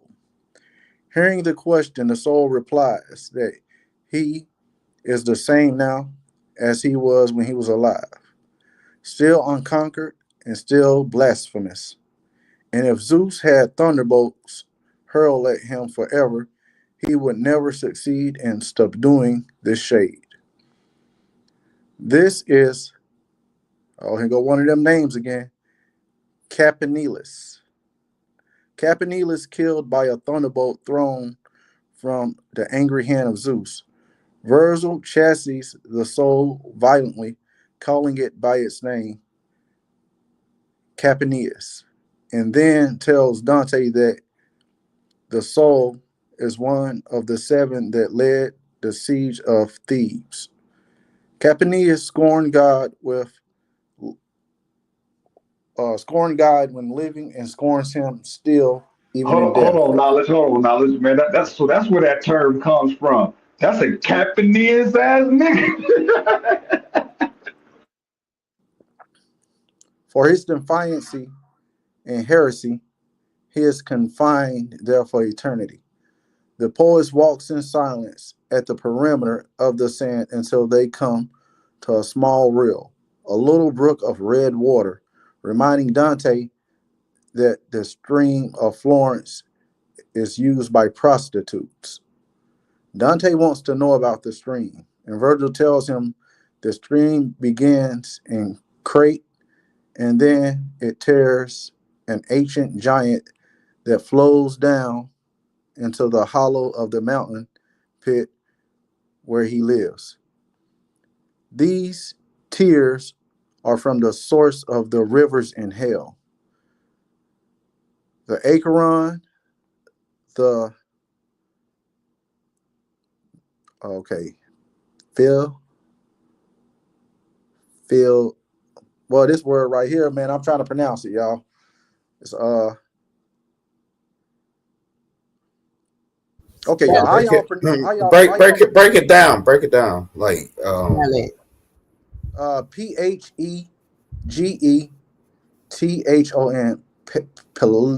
Paletheon. Is that how you pronounce it? Paletheon. And from we got. Dante is surprised to come to this stream, and Virgil explains that because of this course, the poets have not made a full circle yet, and new things that Dante's seen should not surprise him. Dante asks about the Hey, that word is phlega. Spell that it. word, hey, bro, that word is Pelicans. No, phlega. Is that Greek? Phlegathon. Could that be it? Phlegathon. Phleg, it's like because it's Greek, so it's PH is an F. Yeah. Oh, okay. Phlegathon. Yeah, silent. Phlegathon and Lake, a river that Virgil forgot to mention. Virgil explains that they already have passed the. Damn, man, that word again, man. See, how y'all pronounce that word? Here, I'm about to share this in the back. Phlegathon. Is it the same word? Pelican? Phlegathon. He says Phlegathon. Phlegathon. Phlegathon. Yeah, Phlegathon. Yeah, Phlegathon. That nigga said flagrant. Phlegathon. Nah, that's a good thing when you come across new words. Like, that's a good thing. The river of boiling blood. It's a river in the underworld. Yeah. and that he will see Lethe in another circle. He explains that the Lethe is the river of remorseful spirits, washed away their guilt, and the river of forgiveness. Virgil tells Dante to follow him closely along the edge of the stream so that they can come safely across the burning plain. Walking between two roads, they reach a small stream that is so red and it disgusts Dante. Virgil tells Dante this must be a remarkable thing that they have yet to see, and Dante asks him for an explanation. Virgil gives a long and complicated explanation about the formation of these rivers and how they flow through hell. Mm. The poet then leaves the plains, and Dante warned to follow the edge of the stream closely to avoid the fire burning in the desert. That's the end of the 14th one. Y'all gotta excuse me for that one word. You Later. can't know No, everything. that's amazing. No, that's amazing. We're always gonna come across new words, and that's fantastic. Don't worry about that. Yeah. So what you guys take from that? They're talking about these rivers of blood and fire, burning desert. Yeah, again, like, so the interpretation is somewhat of something of another world that we wasn't present in. But if you actually go to these places, like you could go to the Red Sea right now and you'll float. The thing is like these people were well traveled. The people that spoke about this stuff, the people that interpreted these things, the people that wrote, that gave us this knowledge, they were people of the world at a time when we didn't have like planes, automobiles, all that sort of stuff. So, you know, it's huge context. It's huge context in terms of like just understanding and realizing what people have gone through to get to us. You know, I have huge respect for people that were able to do that, because you had to be commissioned by the kings and queens, because if you said anything that was out of line, they'll chop your head off. Like, so, you know, it's really, really, really interesting as far as I'm concerned anyway. So I really appreciate you, brother. Yeah, like so I know, like, so basically there's I don't know the rest of the rivers, but I know there's a bunch of these rivers. So like the people that these motherfuckers, like these blasphemies against God and shit, they like fucking violent motherfuckers and shit. Like this is a violent nature to like basically fucking curse the fucking Holy Spirit or whatever. These are direct violent acts against God and shit, or against God's nature and shit. So that place, fire river and shit, bro. These niggas are floating on this shit. These niggas are under that shit. And the river is fire. It's like you got the river of Styx is one river, and you got this one, Phlegathon and shit, whatever. And there's a couple other ones. I can't remember what their names are. I probably never will. Yeah, we talked about the Styx River earlier. Yeah. Okay, yeah. So there's I think it's like 4 or 5 of these rivers and shit. These are all throughout Greek fucking culture and shit, or mythology and shit.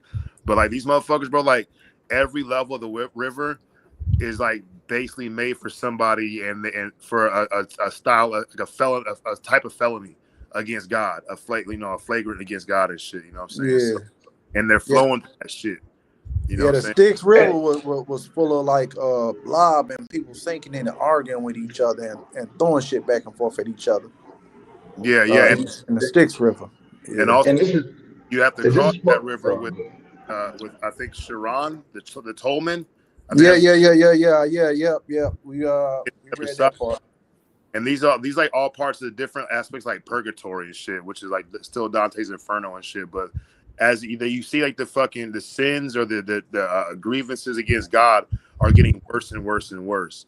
Yeah, the further he go down. Yeah. And this is like a physical, like, is this like a physical location? This is on Earth. This is supposed to be on Earth. Yeah, it's supposed to be beneath the earth. That's totally. Like that's how he had to enter hell. He had to enter L through a From the wood. surface and dig a hole and shit. Okay. Nah, it was actually a portal. He didn't dig a hole. Yeah, it's like they went through a portal or something. So Yeah, like That's what they. so it's remains. This is an opening that literally just remained open. Yeah. Okay. like this shit like here is so closely related to like the fucking nine realms of fucking of the Nordic the Norsemen and shit. You know what I'm saying? So like, and each realm there's like an ice realm, there's like a fucking fairy realm, there's a fucking like a fire realm and shit. You know what I'm saying? So like these concepts have to be directly like inside the earth through a hole and shit. But the idea is like you're traveling from like one state of existence or one dimensionality into another one or one realm into another one and shit. And, you know, Right. for the divine comedy and shit, it's like I said, it's all related to fucking the whole reason this nigga is even in there is because some shit that he did that got his fucking bitch killed and he wants to bring her back. So he's like fucking doing his own his own personal shit. It's a spiritual, physical, metaphysical, whatever mental battle he's going through and shit. And he's like doing it through levels. No. Yo, I'll tell you some shit, right? Boy, you're a little interdimensional. I'm just saying, like, big he brought it to life. I'm just saying he brought it to life, and that's cool. You know what I'm saying? But the interdimensional understanding of the metaphysical and biological, spiritual world is not something to be played with. You get what I'm saying? Like most of these cats out here, they think that they understand certain things when we're just like color. Like if you're blind, you can't see, right? So what makes you blind? Man, I'm about to get to Canto 15, man. Get your mic, man. The poets began walking alongside the high banks of the stream, protected from the snow-like flames. By the steam that was boiling from the brook mix, accompanied wandering shades, which is the spirits. That's what they like to, or the ghosts. That's what they like to call shades. Come into sight, and they stare closely at the poets.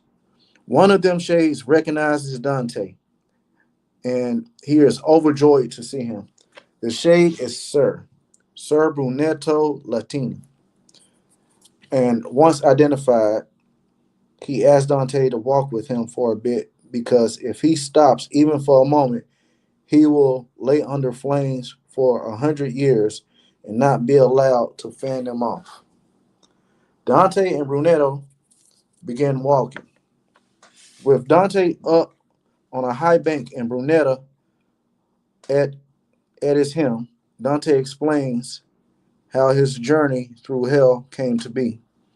And Brunetto praises Dante for his work in the highest of the words and gives him some advice, as well as prophecy about his coming exile. Dante tells Brunetto that he wishes him alive again. Why wouldn't he just say he wishes he was alive again? He say he wishes him alive again. I guess how they wrote back then. That he seems to be a paternal figure and that he feels deep gratitude for his teachings. Dante speaks with great kindness and gratitude for Brunetto's past help and teachings and tells him that he thinks of him often. Dante also says he will ask a certain lady about the prophecies and is prepared to accept what the fortune wills for him. Dante asks Brunetta what other souls reside with him and is burning in this plane, and is told that only a few can be mentioned. All of the spirits with him were scholars of renown, and all of them are guilty of some crime, sodomy. Uh, Suddenly, Brunetto feels a calling and must return to his band. Before he goes, he tells Dante to remember his great book, The Treasure. And that's it for Canto 15.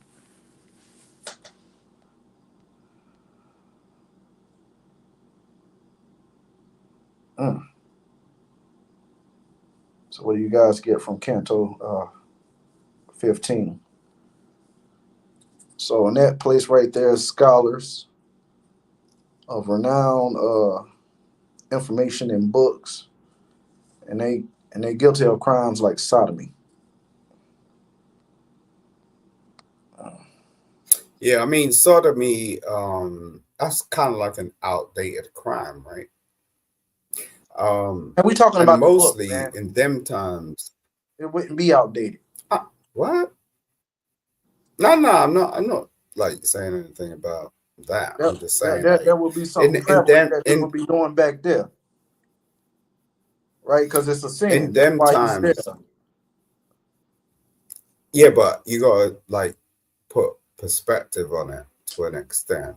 And women were discriminated a lot in them times. And mostly sodomy was directed to women, it weren't directed to men. Right? Do you understand what I'm saying? Does that make sense? I think it's kind of saying like suggesting that the men of renown and these scholars and these lovers of books were like faggots. There you go. There you go. There you go. Like, you know. There you go. Like this dude going around the whole circle with it.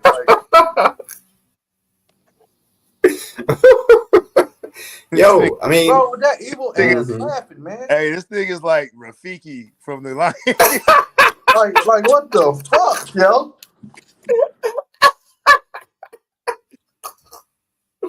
Yo, you bang on all the time. I just like, yo. Got a damn jack-o'-lantern laugh in this motherfucker. I'm trying to tell you. This dude here killing me with the laughing. No, because it's true. You know what I'm saying? Like, at that point in time, there were a lot of them, right? But it wasn't spoken on. You know what I'm saying? It's covered up. Like blanket obviously in the winter. It was if it's mentioned in this.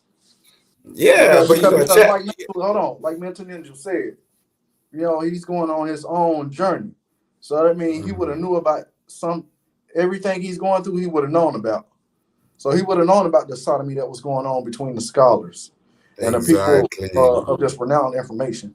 Exactly. Yep. Totally correct. Sodomy,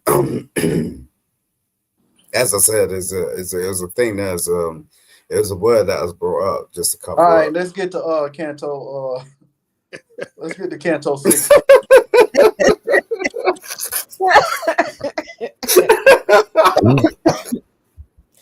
Lord Jesus. A Scrooge or something. The poet's near a waterfall at the edge of the third round of the seventh circle. And then they could hear the rumbling of its water falling next to the circle. The three shades run into Dante, recognizing his Florentine dress. Virgil has a great deal of respect for these shades and tells Dante to speak with them because they are in the realm of the Sodomites and cannot stop walking. They form a circle and continue walking and speaking with Dante. Once one shade tells Dante who they are and tells him that they should not be looked upon with contempt because their present condition, for in life they were famous. Dante recognizes them and tells them that he was always intrigued and had affection for them. Dante tells them of his journey. They wish him luck and entreated him to speak with them from the upper world. The poet continued towards the waterfall. Virgil asked Dante for his cord. They never mentioned Dante had a cord.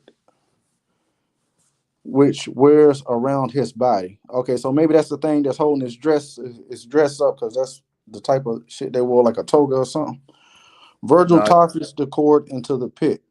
Dante expects a strange event, and Virgil reads his mind, telling him that an unusual event will indeed occur. Dante is astonished, surprised, either to swear or the whole poem. Surprised enough to swear the whole poem. When he sees a strange shape, it fills the air. That's the end of the 16th canto, 16th poem.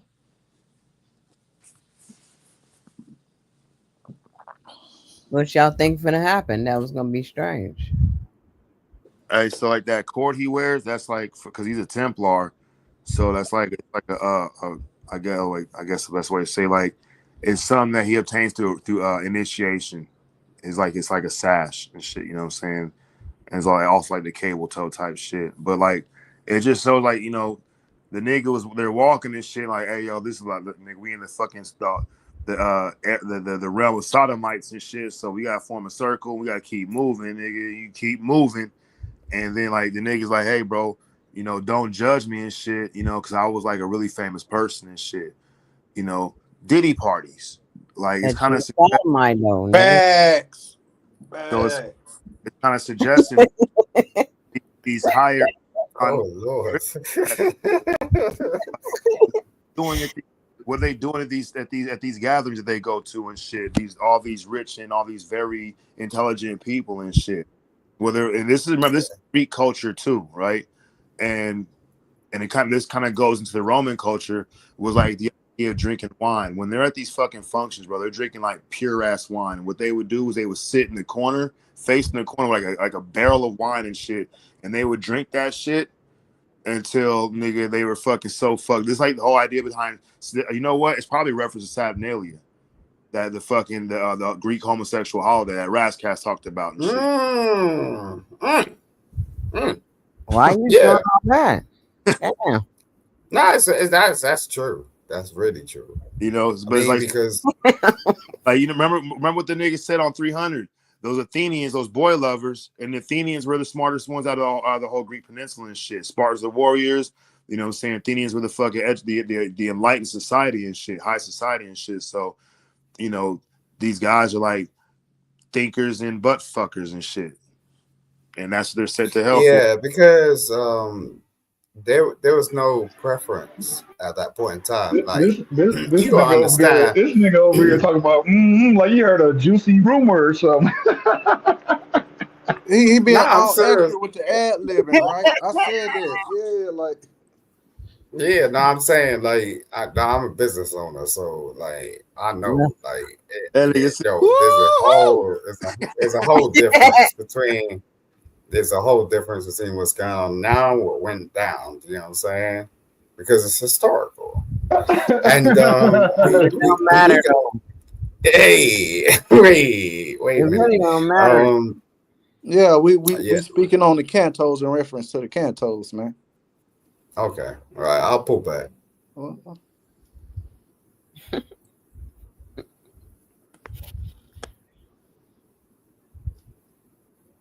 If you want to be silent, that's cool. I mean, man, no, you be silent. Man, you cool. Funny, bro. This nigga funny. Right, I'm just saying. This nigga. I love this place. Nigga, we didn't forget about you. Was talking about you had some pom poms last night, nigga. Yeah, hey, that's all right. We gonna do this. Laughing is annoying. Hey, that nigga like Red Squid Uncle, nigga. Dude is weird, man. See, at that time, he's like, what do you think about that? Well, at that time, they did. Oh, shit. That's weird, bro. All right, we're on Canto 17.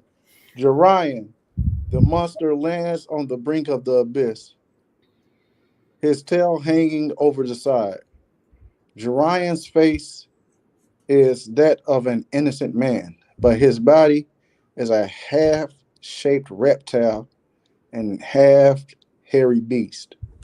This is a scorpion stinger at the end of his tail.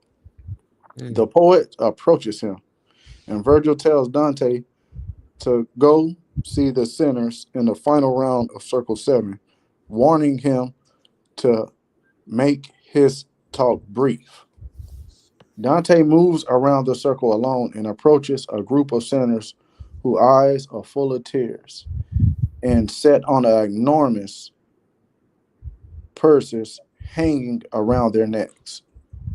Dante sees no one that he knows among this group, though he seems to recognize the coat of arms symbol uh, embedded on the purses. This group is the usurers. Usurers tells Dante to go away and leave them alone, fearing that he has stayed too long. Dante goes back up to Virgil, who is already mounted at the rump of Jerian.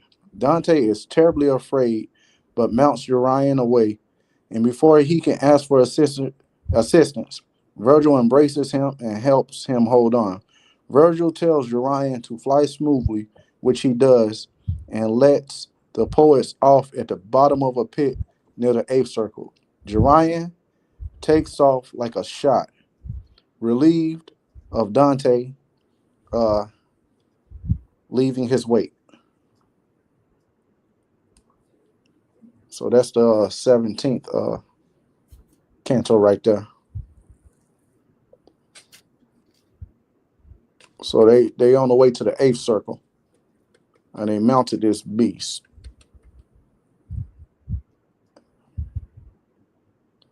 Yo, they was very detailed about this beast. It kind of sound like I knew poetry how a he little looked bit. before you described him. For some reason, I knew what he was gonna look like. Mm-hmm. It is poetry, bro. Like each canto is a poem.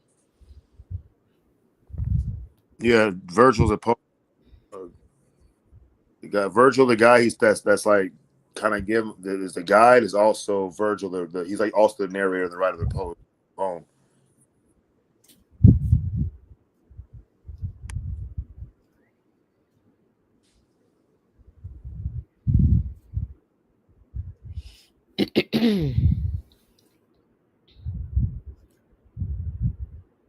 What just happened?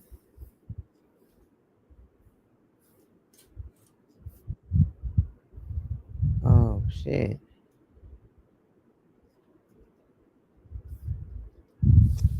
All right, there we go. There we go. Y'all can hear me? Yeah. Yeah. I don't know what the happened. What the hell happened?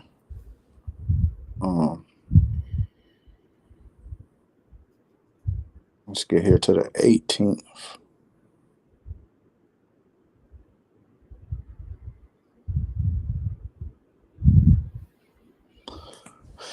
Okay, the poet find themselves at the brink of the eighth circle with its 10 melgobeles, meaning evil ditches or pockets of chasms, a cavern of stone with 10 concentric bogies.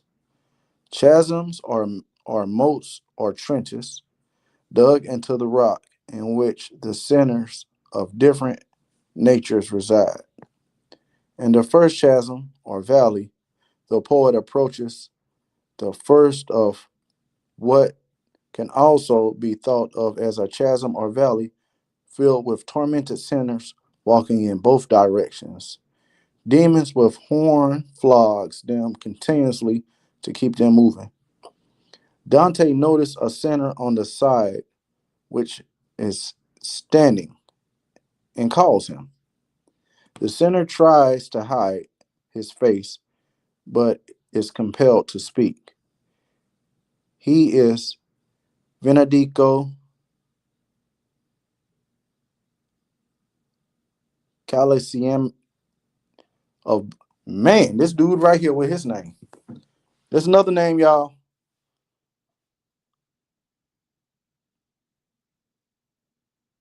Casinamico. Spell it. CACCIANEMICO. CCIANEMICO. You say EIMCO? Yeah. Damn. Well, that dude got a name right there. God damn. Casey Miko.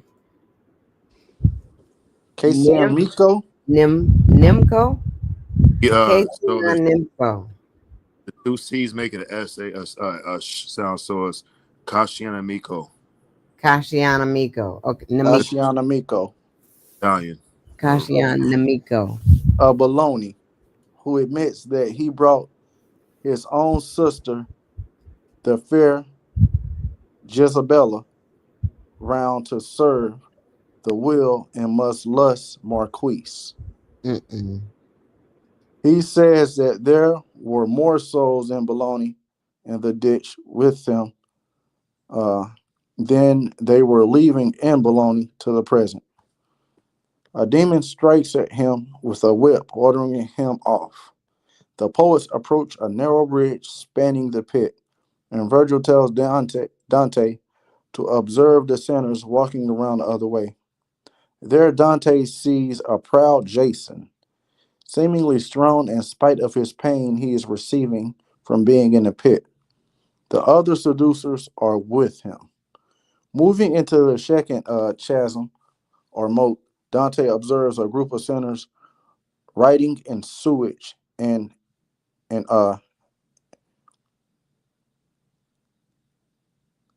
excrement, and again recognizes a sinner, Alicia of Daluca, who suffers in the pit because of false flattery. Virgil points out a woman in chasm, Theus, the whore, who also resides in chasm because of the false flattery. The poets turn away from these sinners. They have seen enough. All right. And that's it with that poem right there. That's Canto 18.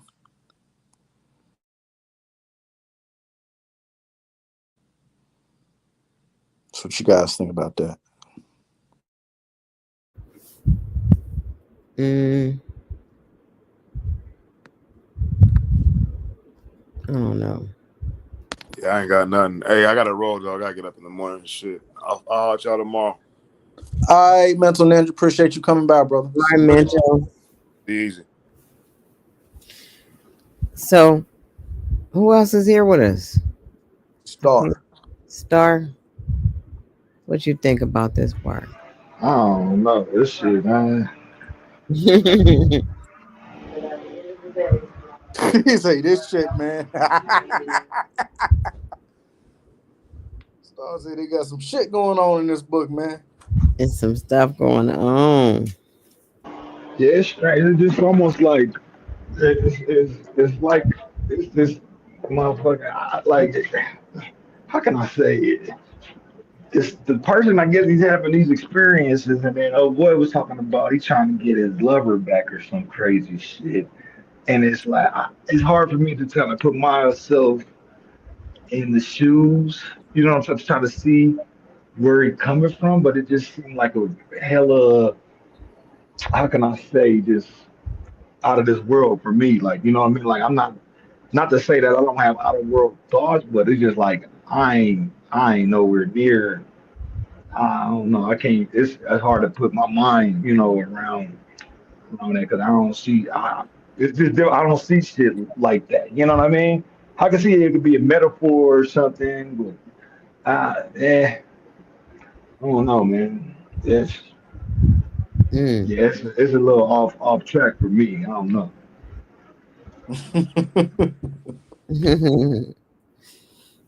It is a lot. It's interesting to know that there's a perspective like that, but as far as my perception, like I can't relate. You know what I mean? Yeah.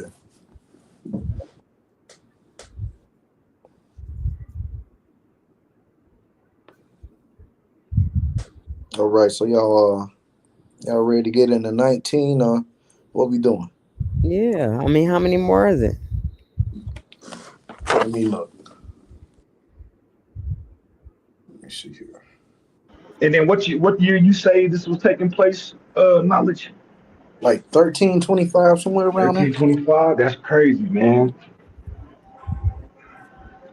And it's because Yeah, I'm this was wondering written how before the different. King. This was written before the King James version, man. I'm wondering how different the words were though. Like you know what I'm saying? From because I'm pretty sure they were translated. You know what I mean? To to what we can try to perceive what's being said versus what's actually being said. I think that could probably be an issue also. Okay, so Nikki C, we at 19, but it's 100 of them. Whoa, we got a long way to go, homie.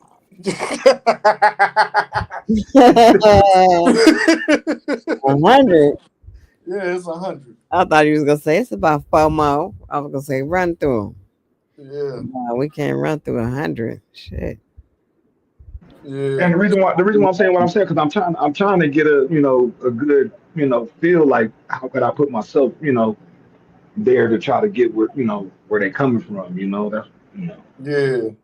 We like first of all, I forgot why Dante is there. And he gotta go through all these niggas that did all this shit to get to where he trying to go. Facts. That's a lot of shit.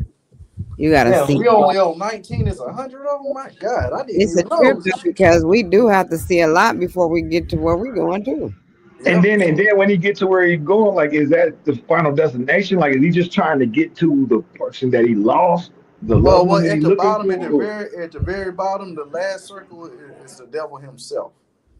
Mm, Yeah, I seen that on the thing. yeah. It Somebody looks put in the chat. like Is that Elmo at the bottom? and look, the seven capital sins is under there too. Under the Mhm. capital. Why is that? Facts. Damn, I told y'all like it was something about But that see, it's shit. crazy though because we so deep into it, and he's already at the bottom. So that means they're gonna be talking about some other shit Yeah. outside of the nine circles.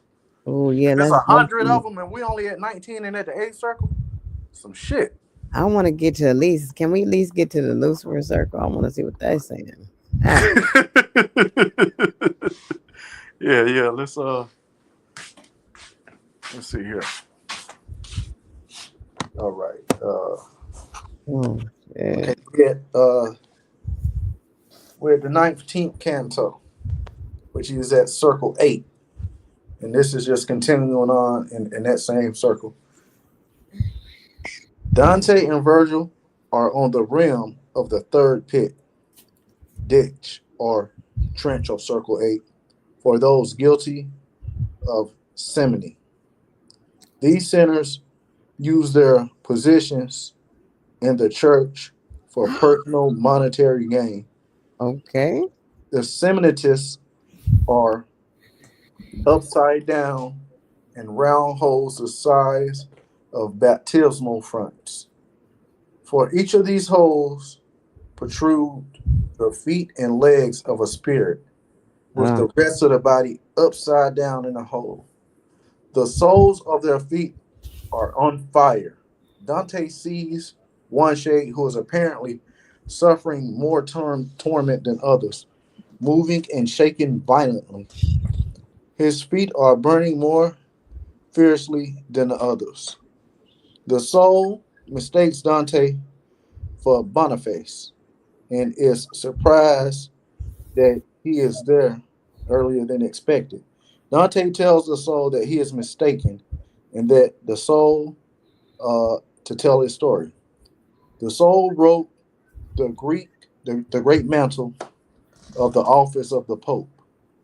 Below him in cracks and rocks are other popes who committed the same sin. When the next Pope, uh, Boniface, joins them, Nicholas III will be pushed further down into the stone. The soul says that the new and worse souls will be sent in time to cover them in a hole. Dante reapproaches the spirit uh, vehemently. Virgil is pleased at Dante's behavior and carries him out of the chasm where he looks down into the next smoke. Oh. So that was the 19th circle. So that's where he's saying like popes and shit hanging upside down. And they was really using the church for personal gain rather than what they was supposed to have been doing. Yep. See, that's what happened. What you think about that, Star? Nah, I was just gonna say that's what's going on right now. Shit. Basically. Exactly and precisely what's going on right now. That's why I didn't understand why Simon kept saying this is basically trying to say this is history and like we can't relate that to today. Like even with suicide. So many people. Yeah, he was just rambling and doing like little extra shit. That fucking laugh was annoying.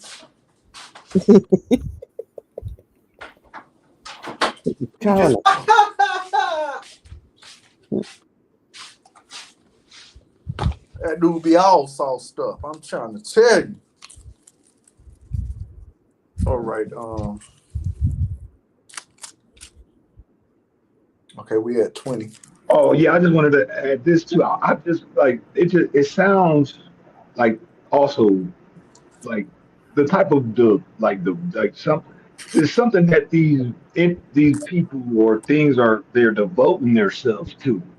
Like they're literally devoting themselves to something. Like they're taking on some type of oath or something. That's what it sounds like to me. In a lot of instances, and it's looking like this Lucifer who they devoting themselves to, and that's why they're on these different levels and shit. But I just wanted to add that. But yeah, All right, give me 1 second, nigga. See, let me go get something to drink. Okay. That makes sense that they are devoting themselves to something because the main guy is trying to get to find his person. So that's showing devotion and dedication. Right? that's how I see it. Like, 'cause, if you're doing these actions, like it's almost like you're a servant of something. You're serving something. Yeah. And then by Dante trying to get there, it's like you're playing into the you're playing into being a servant too by going after somebody that's a servant of that thing. You know what I mean? So Yeah. you're basically playing into the same hand of the one that's already serving of the evil. You know? That's what it seemed like to me. Mm. That's a lot.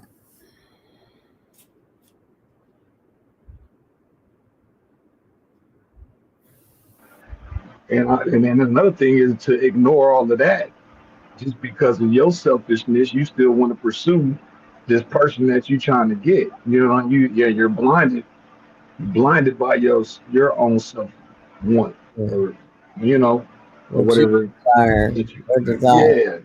Yeah, right. That's crazy.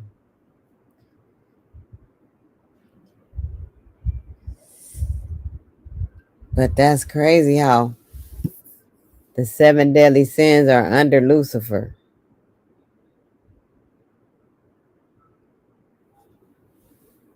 Oh my God. What?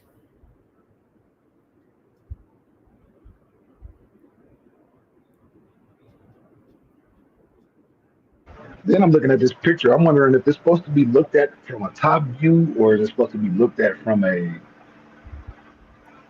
like No. three-dimensional view. You know what I mean? Like a, up looking at it up to down, or are you just looking at it at the top? I'm wondering about that also because then then those seven sins are off to the bottom, but to the right. But you got these other places; they're upside down, like on a round, like on a round world type deal. You know what I mean? Yeah. Globe Earth. That's Globe Earth. Yeah.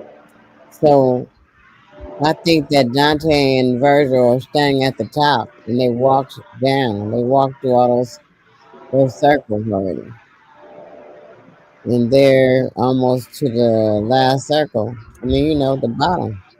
And then would that be saying that, all right, if it was around Earth, that this side of the Earth is closer to Lucifer versus the other side of the Earth type? You know what I Mm, mean? that way it looks on the picture. That's what it's looking like to me.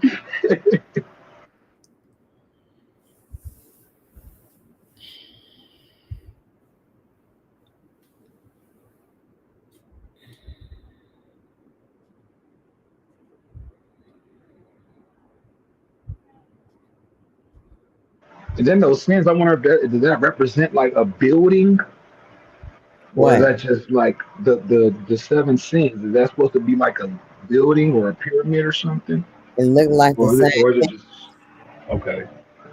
It looked like the same thing as the one on the middle part. It looked like the same. Oh yeah, I see what you're saying. Yeah, it does.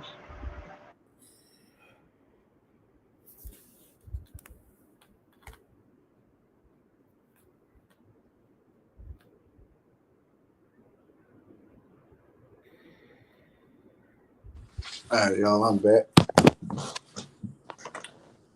So here we go. We're in the 20th canto, which is the 20th poem out of 100. Dante looks upside down and sees the face of the sinners in the next chasm and weeps with grief at their torment.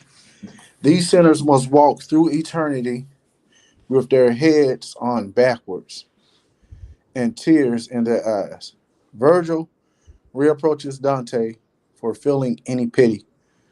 For these sinners, the fortune tellers, and the diviners, because they are here as a point of justice. They sin by trying to foretell the future in which is only known to God. Virgil mentions Manto, one of the sinners in this chasm. He also delivers a lengthy, detailed description of how his natives in Matua originated. And Virgil makes Dante promise to tell the true story. Dante promises and asks about the others in the chasm. Virgil names a few of the souls before saying that he and Dante should hurry outward because the moon is already setting with the poets traveling to the next chasm. And that was the end of the 20th canto. That one was short. Very.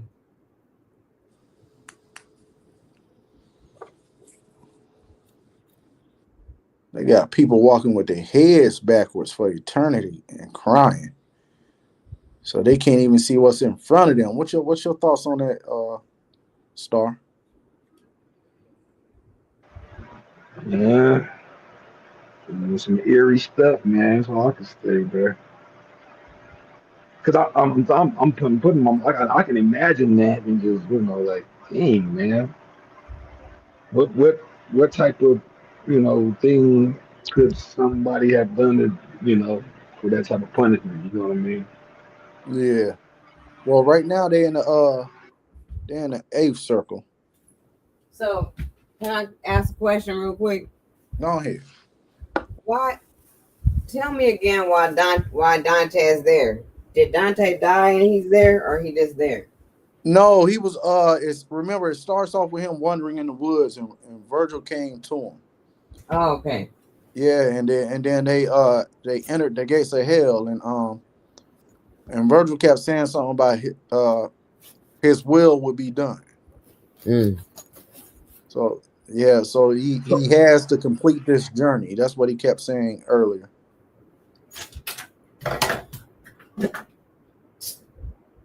That's why they were, I guess, overcoming all these obstacles every time they ran into a beast or something.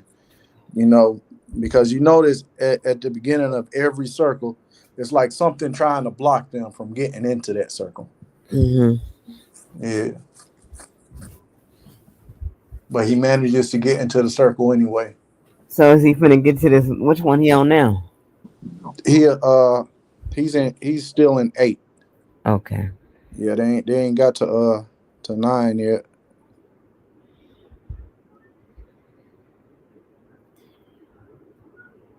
Let's see here.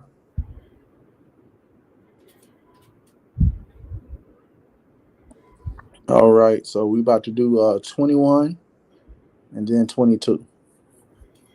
Dante and Virgil make their way to the 5th chasm, which is very dark, filled with a boiling pitch. Dante compares the pitch to the material used to caulk the seams of ships. I guess like black tar or something. Suddenly, a raging demon appears, and Virgil hides Dante behind a large rock so he can go to the demons and make a deal for their safe passage.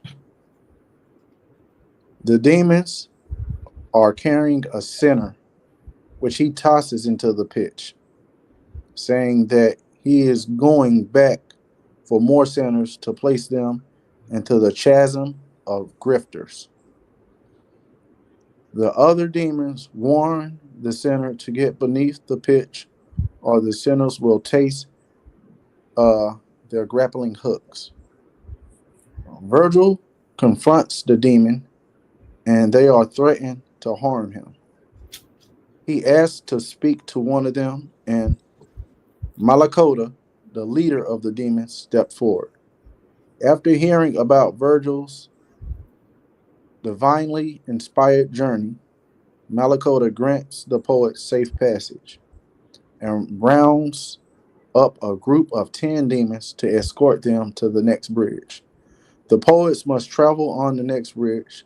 Because of Malakota, tells them the closest bridge fell in an earthquake 12,666 years ago, 1 day and 5 hours from the present point in time.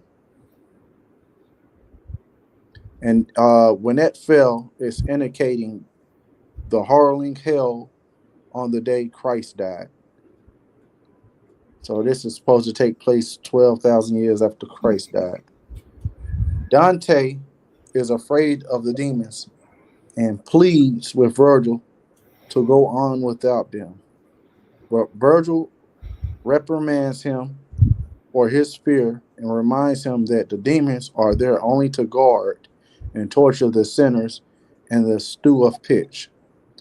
After a vulgar sign and countersign between the demons, the poets move on with their escorts. All right, that was 21. So it sounds like a big old black tar pit. So it sounds like a big ass tar pit they're in now. And they need these demons to escort them to the bridge because the one they were close by got tore down. So what y'all thoughts on that? It doesn't seem like they having too much difficulty getting through these down levels, man. They kind of passing through kind of easy, bro. I'm thinking they would have more of a difficult time getting through. Hell yeah.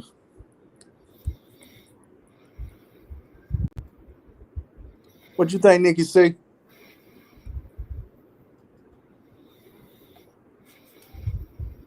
Nikki C. Oh hell.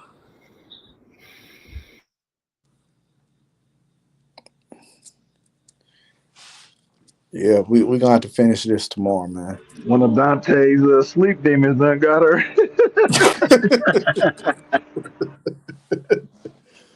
Hey, we're gonna have to finish this on the next live, man. This It's shit all going good. So we on Star, if you around the next live, which is gonna be Friday, if I don't remember Canto 22. We're on poem 22. All right now, for sure. All right, brother. Peace. Everybody, thank you for coming by tonight. We're gonna finish this. We still got 100. We only on 22, so it's gonna get real intriguing. Until next time, peace. I hear voices in the rain calling out my name. They say get out, but I'm deep in the game. I got blood on my Nikes, tears in my chain. And I pray for peace, but I'm stuck in pain. Voices in my head, I can't tell who to trust. Had a homie turn fed, made the whole block hush. Mama said pray, I was loading a clip. Devil at the door, God ain't answering shit. Too many funerals, I lost count. Got used to losing, so I don't even pout. Tryna ball, but the rim got bent. They love me fake, but the hate feel legit.